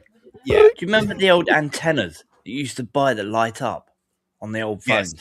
Yeah, they were part of Flash. Yeah, so with Nextels, at least I can't speak for every phone. You could have changed the whole frame out, get a new frame, and light up, a light of batteries. I love that. I used to pimp my phone out like crazy, and everybody used to like, man, you got the coolest phone ever, dude. And people used to love my phone because I had the features of that, and it was only $20-$30 would have gotten you a long way. Now, one of the cool things about Nextel as well was the push to talk feature. That's you didn't have to call. You didn't have to call anyone. As long as you knew people that had it, you had a separate number you programmed, and you can chirp them. And I remember when Boost Mobile first came out, that was one of the phones that put them on the map was the Nextel push to talk. And the first thing they would say is, "Yo, where you at?" And that was like part of their promo. Which made Boost Mobile very popular. It was where you at. About, Pete? Yeah. The only thing I hated about the Nextel, and I guess I had Sprint. Horrible coverage. Though. You know what I mean? So Anton, like I'm working up in North Jersey, right? Like Bergen County and stuff. Okay. No signal. I'm on 287 North going up to Parsippany. And I'm trying to talk to my wife, and it's like no signal. I mean, they had the worst coverage back then. Too much. My cousin lived in West Orange. He had pretty good, decent service with his Nextel. With me in New York, I had no promise with Nextel. Well, yeah. That's the thing. If you're in an urban city, like a major city, urban area, yeah. But again, if you live in the suburbs, surrounded by wildlife, in Jersey, it's like you got these urban cities. You got Newark. You got like I said, Bergen County, Essex County, or whatever. But if you down near the shoreline, or like I said, Central Jersey, there's a lot of dead If area. you go out to like Burlington, Cumberland, or even Like coming to your Atlantica- house, Pete, I would have no coverage back then. Actually, I was about to say you get that, on like, 78 things West. like, There's nothing when you going on came out there. through the mountain, I had nurse service. I can give you that. Nextel was horrible. I remember the reason we got Nextels in my family was two reasons. One, I thought it was cool, and I already wanted one because everybody had one, obviously. And B, everybody was transitioned at the time from CB radios in the cabs, and my dad had it, to Nextels.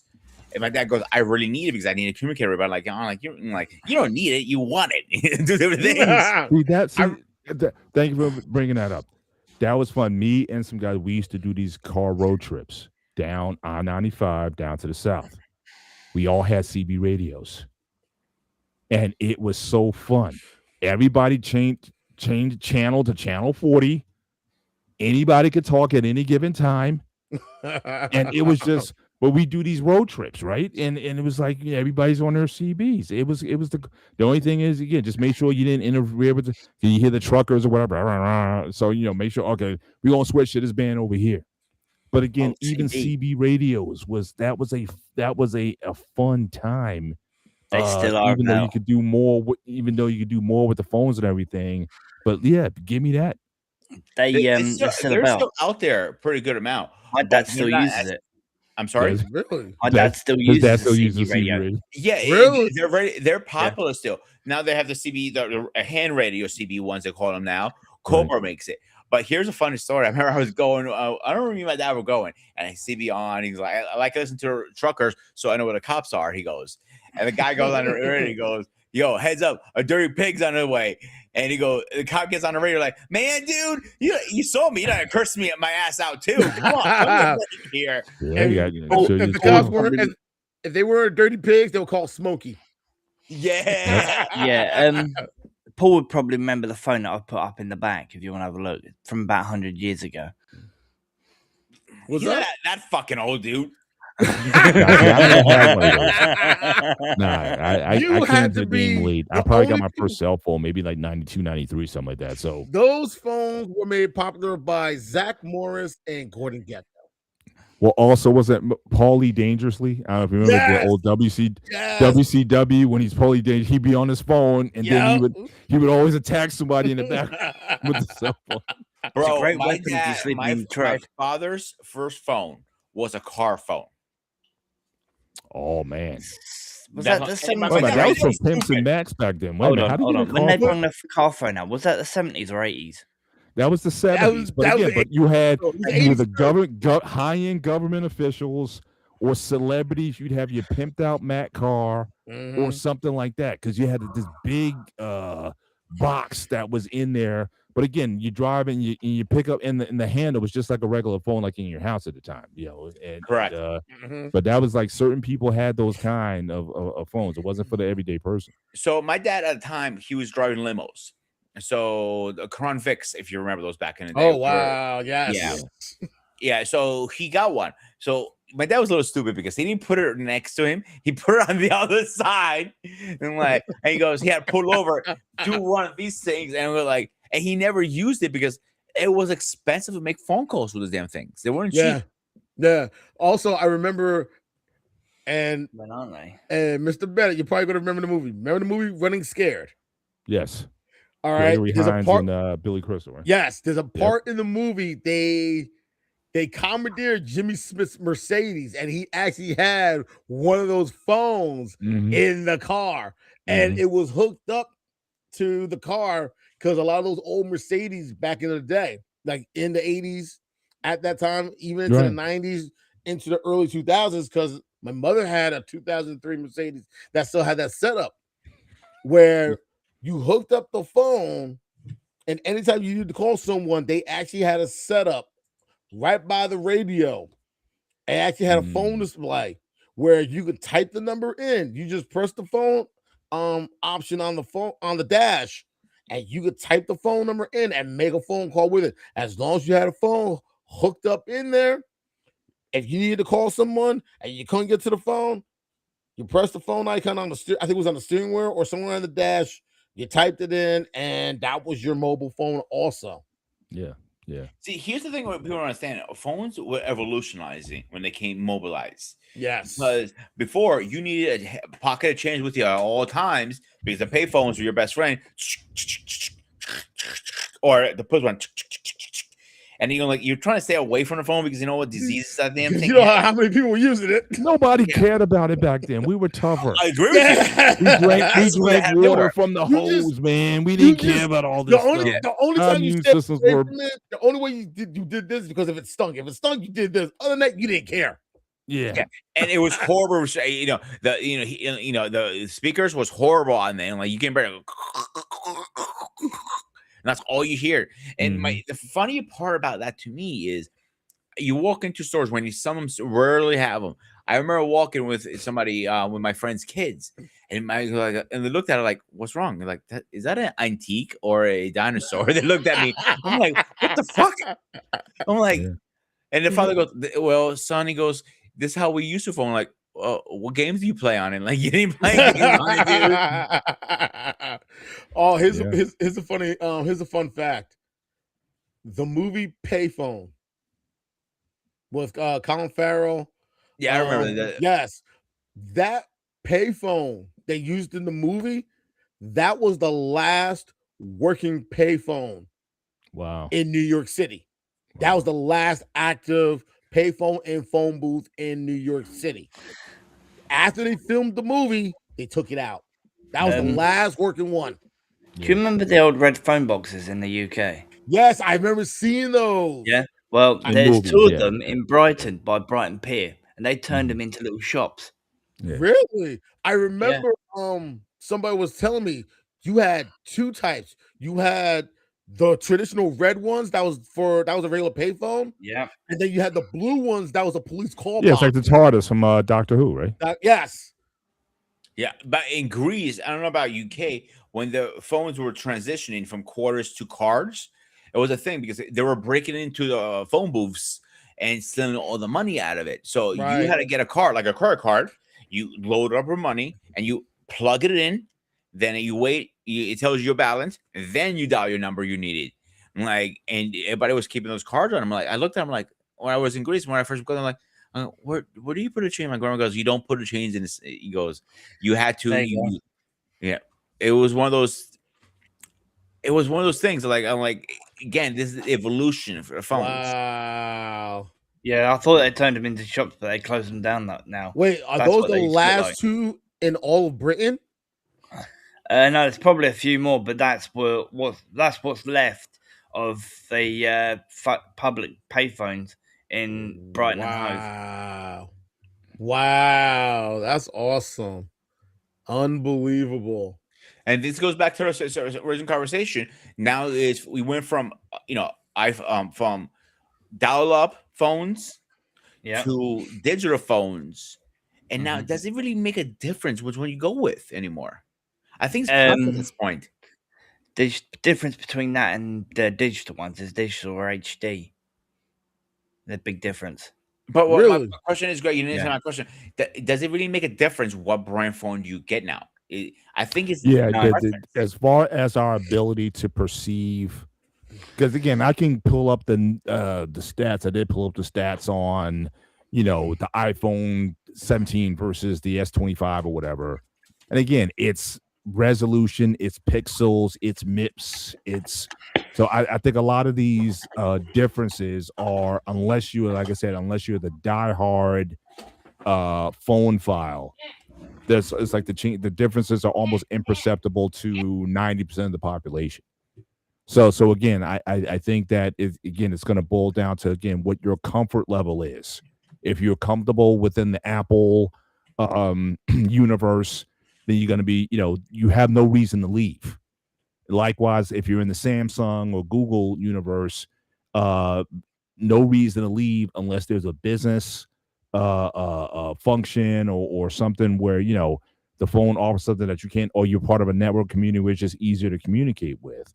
But I think these changes are becoming imperceptible. But again, I would ask the same again, PS5 versus Nintendo's Switch or whatever. And again, from a gameplay point of view, can you really say that one system is that much superior in terms of they both have the technology to basically create the same game? In fact, a lot of these games are ported to multiple platforms. Can you really tell the difference between a game that's played on a PS5 versus a Switch or what have you? So with the phones, game wise, at one point it made a difference. Maybe 5-6 years ago. I'll tell you why. Because at one point you download emulators on your phone and play whatever, Nintendo, Pokemon, whatever, on Android only. So Apple, you couldn't do that. You had to do this loophole now. It was a shortcut, but it was a pain in the dick to do it. So nobody did it because if you didn't know tech, you couldn't. It was very difficult to do it. Now you can download an emulator on an Apple phone very easily. It got to the point they make what's called, I believe it's called the Backbone. It's pretty much a thing you put on your phone and you're playing like a PlayStation, pretty much. Just I've seen those. Yeah, I've seen those. PlayStation, like the portable PlayStation that came out, or the Steam Deck. Pretty much, it looks similar to that. So I just looked at the stats. So I was curious. The best selling phone in 2025 is the Apple 16. So in the States, people are still buying phones like crazy, and it doesn't matter. But if I had David on, he would sit there and argue with me. I know that. I know David. I know very well David. And David had this conversation with you, Paul. Remember? He says, iPhone is dying out. Nobody's buying an iPhone. That's what he's saying. But the numbers saying otherwise here right now, because corporate companies, and you can back me up on this, Paul. If I'm wrong, please call me out. They will buy an iPhone because I know companies give out the business phones are still an iPhone. Yeah, if I'm wrong, That's please true. call me out. Yeah. And David has to sit there and argue with me. And I love David to death. Don't get me wrong. I'm not talking shit. I just, this one to me, him disagreed.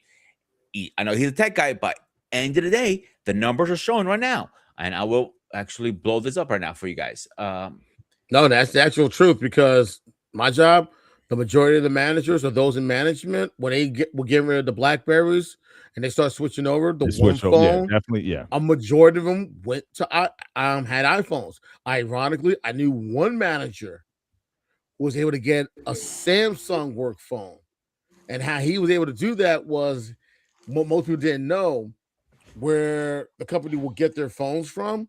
They actually had a catalog for both iPhones and for Android phones. If you didn't want one, most people didn't know that. So there were people I knew that actually had Androids, and they hated the fact that their work phone was an iPhone.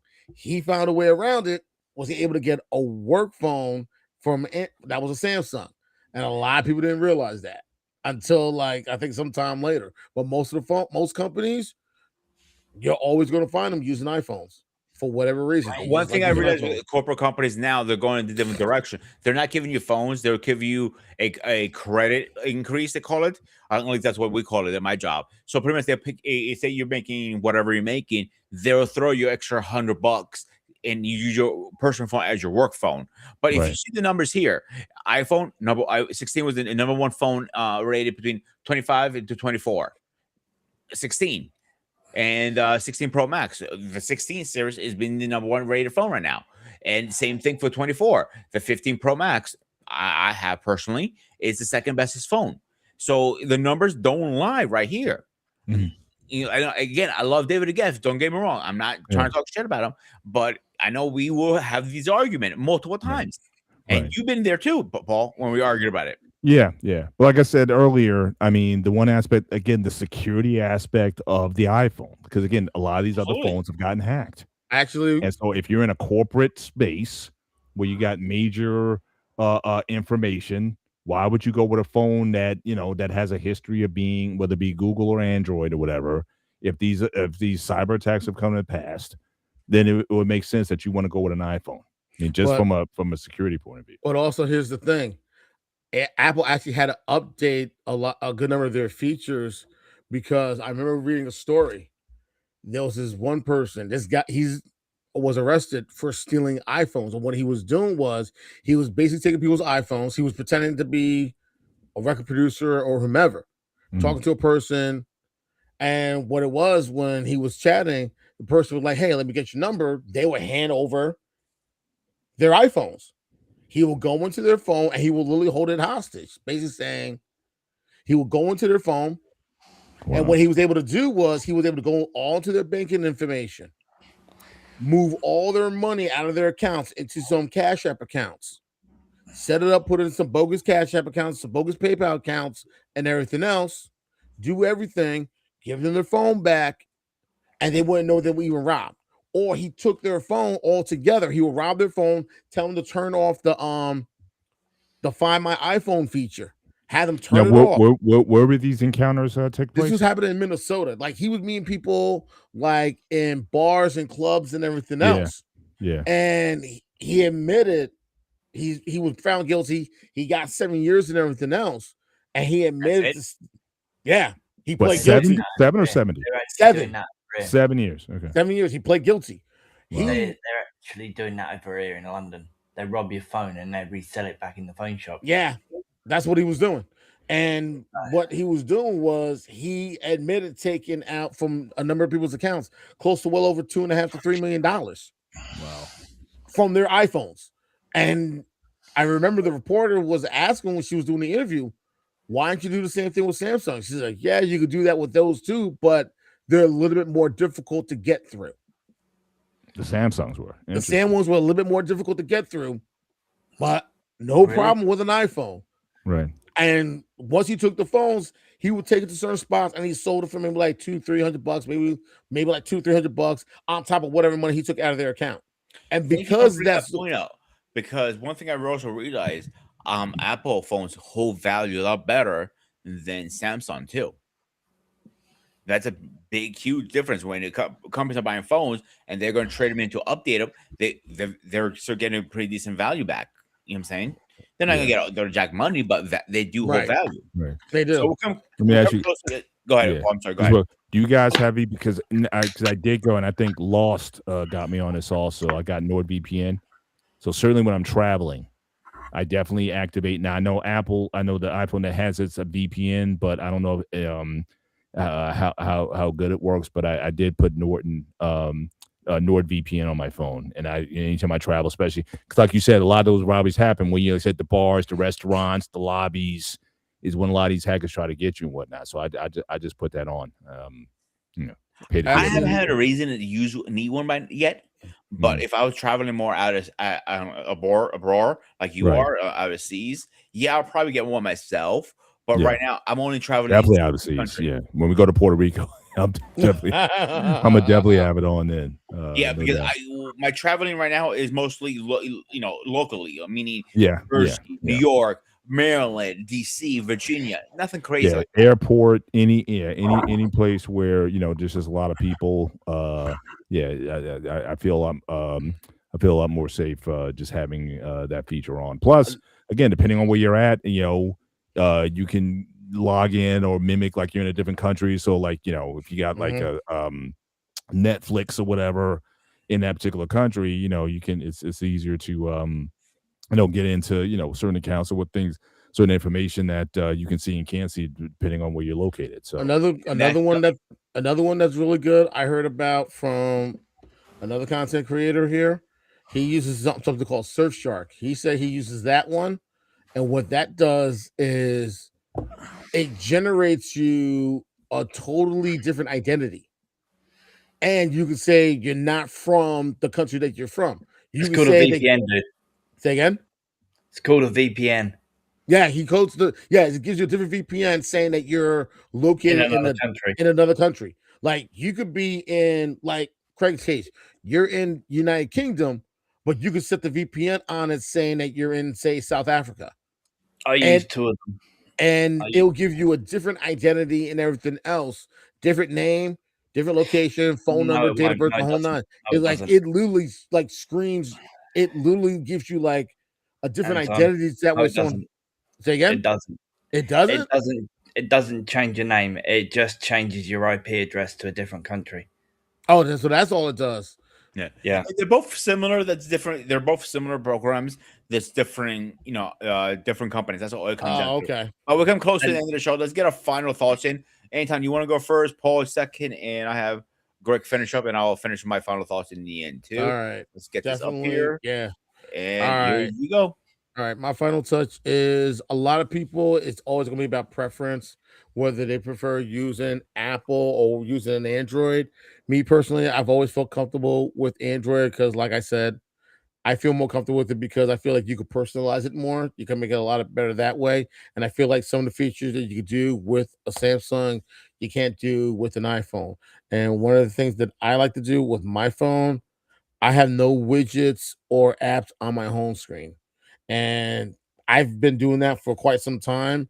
I see it as more distraction free. I feel more comfortable having it set up that way. It's a lot easier and a lot better for me. I don't keep a lot of things on my phone like I used to anymore too.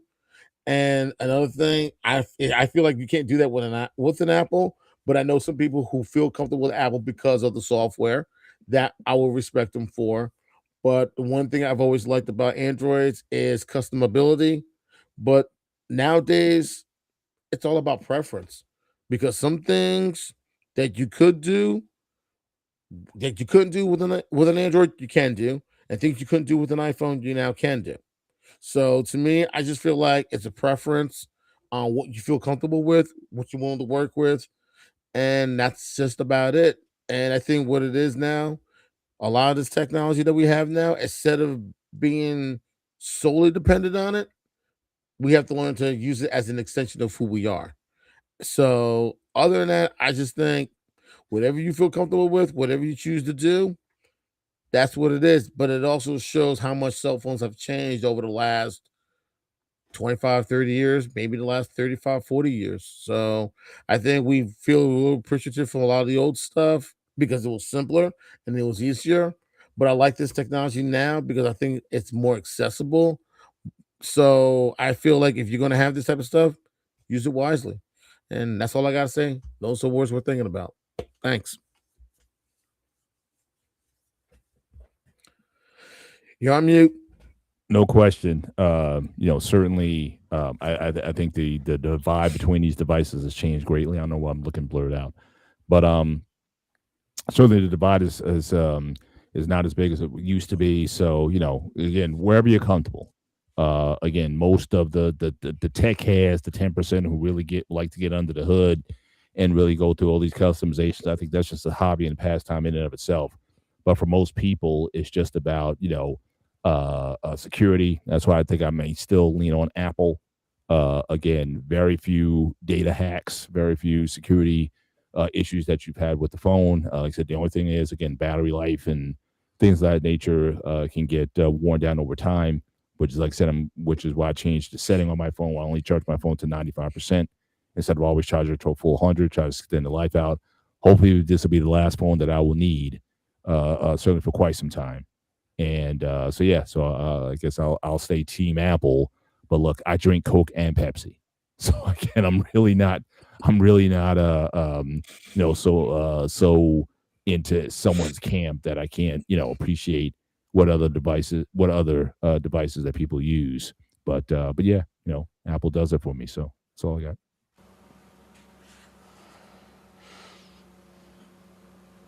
Well, I personally still think Android are better. Mainly because of the fact of if you want to take data off your phone and pull it onto your computer, you can do that. But with and Apple, you have to download software for it. Software is good on Apple. Still prefer Android. That's all I got, mate.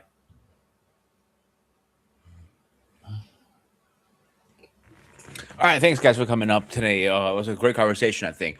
So I will give you my quick opinion. I am team both. I think we need both. Sometimes I do miss my Samsung, to be honest with you guys. And if I go back to Samsung, I know sometimes I'm gonna miss my iPhone. Right now, I can't win with that. That's an argument I've been going back and forth myself. I cannot win that argument because they both have great features. They're great phones. I don't think either one you guys pick, you guys are gonna be wrong with it. It's just end of the day, it is what you like. Right now, looks like Apple is holding the market and is running hard with it. So let's do a quick schedule update. Tomorrow will not be a show. Will be a pre-recording. Sean will be on 8 a.m. The show will be going live. Then Paul will be doing, and Coach, excuse me, on Gen X training is choosing your friends, growing and beyond. So, do you want to mention anything, or you want to just wait till Thursday? Yeah, it's gonna be. This is gonna be a little bit different from other shows. It's gonna be a conversation. Both King and both Coach. Trey, Coach and I. Certainly we've had different friendship circles over the years. He has a very unique circle of people from all different types of backgrounds that he allows to be in his circle. And but that's a big thing today, especially with a lot of younger people, who to choose as your friends. There's friends that add value to your life. There's people who take away from your life.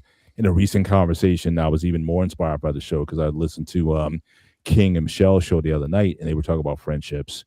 And I do believe there's such a thing as there's compartments of friends. There's the friends that fill different spaces in your life, and a friend doesn't necessarily have to fill every space.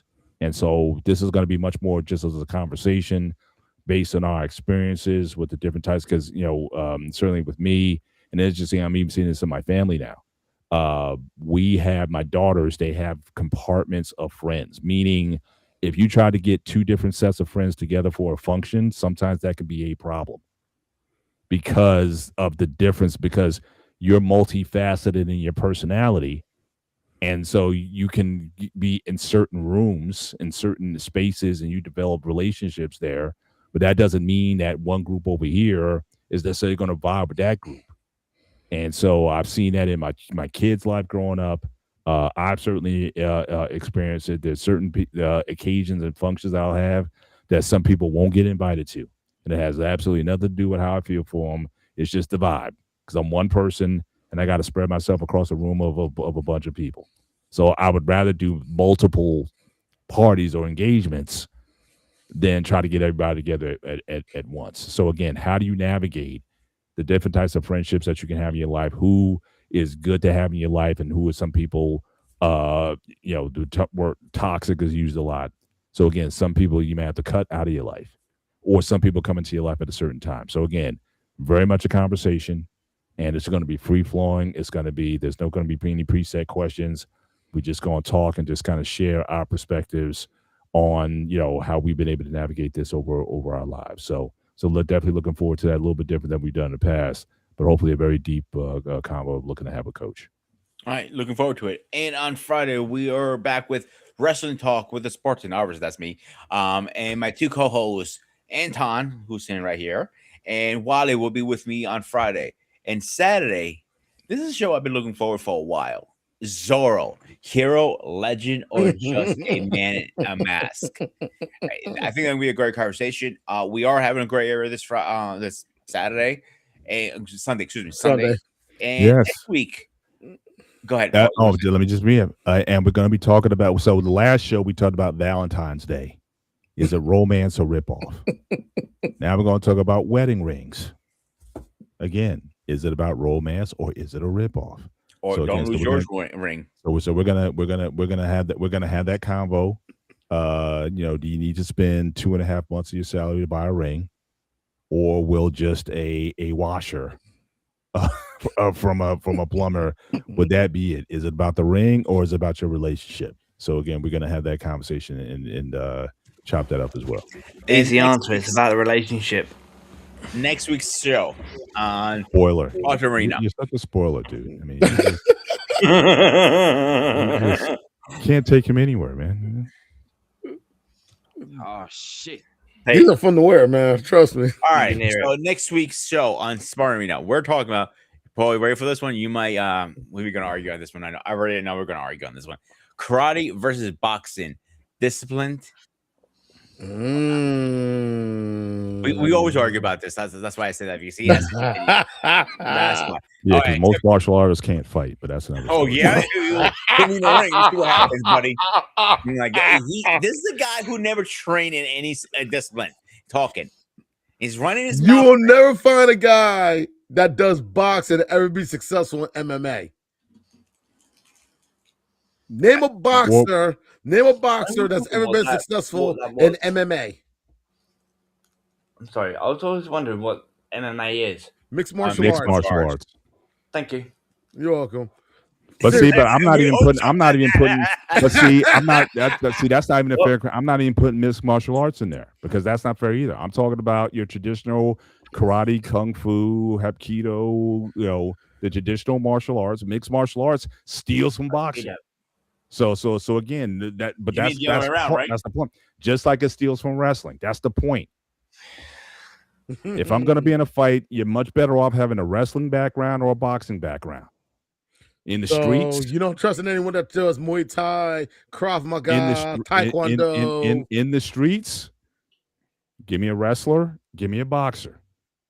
You can add to it. I'm not saying that has to be everything. You can add to it, but a lot of these martial artists getting these McDojo belts.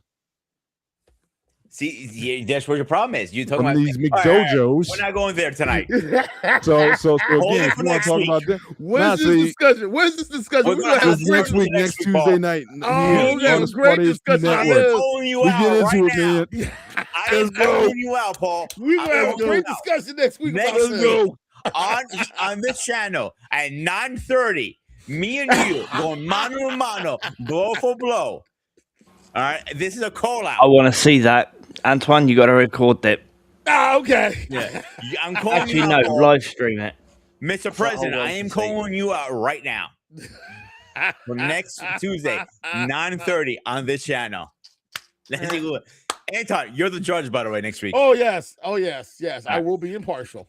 All right, guys. As always, I am the Spartan SQ Network. My man, Anton, my boy, the Mr. President, our UK brother. As always, stay fresh, stay safe, and I'll see you guys on the next one.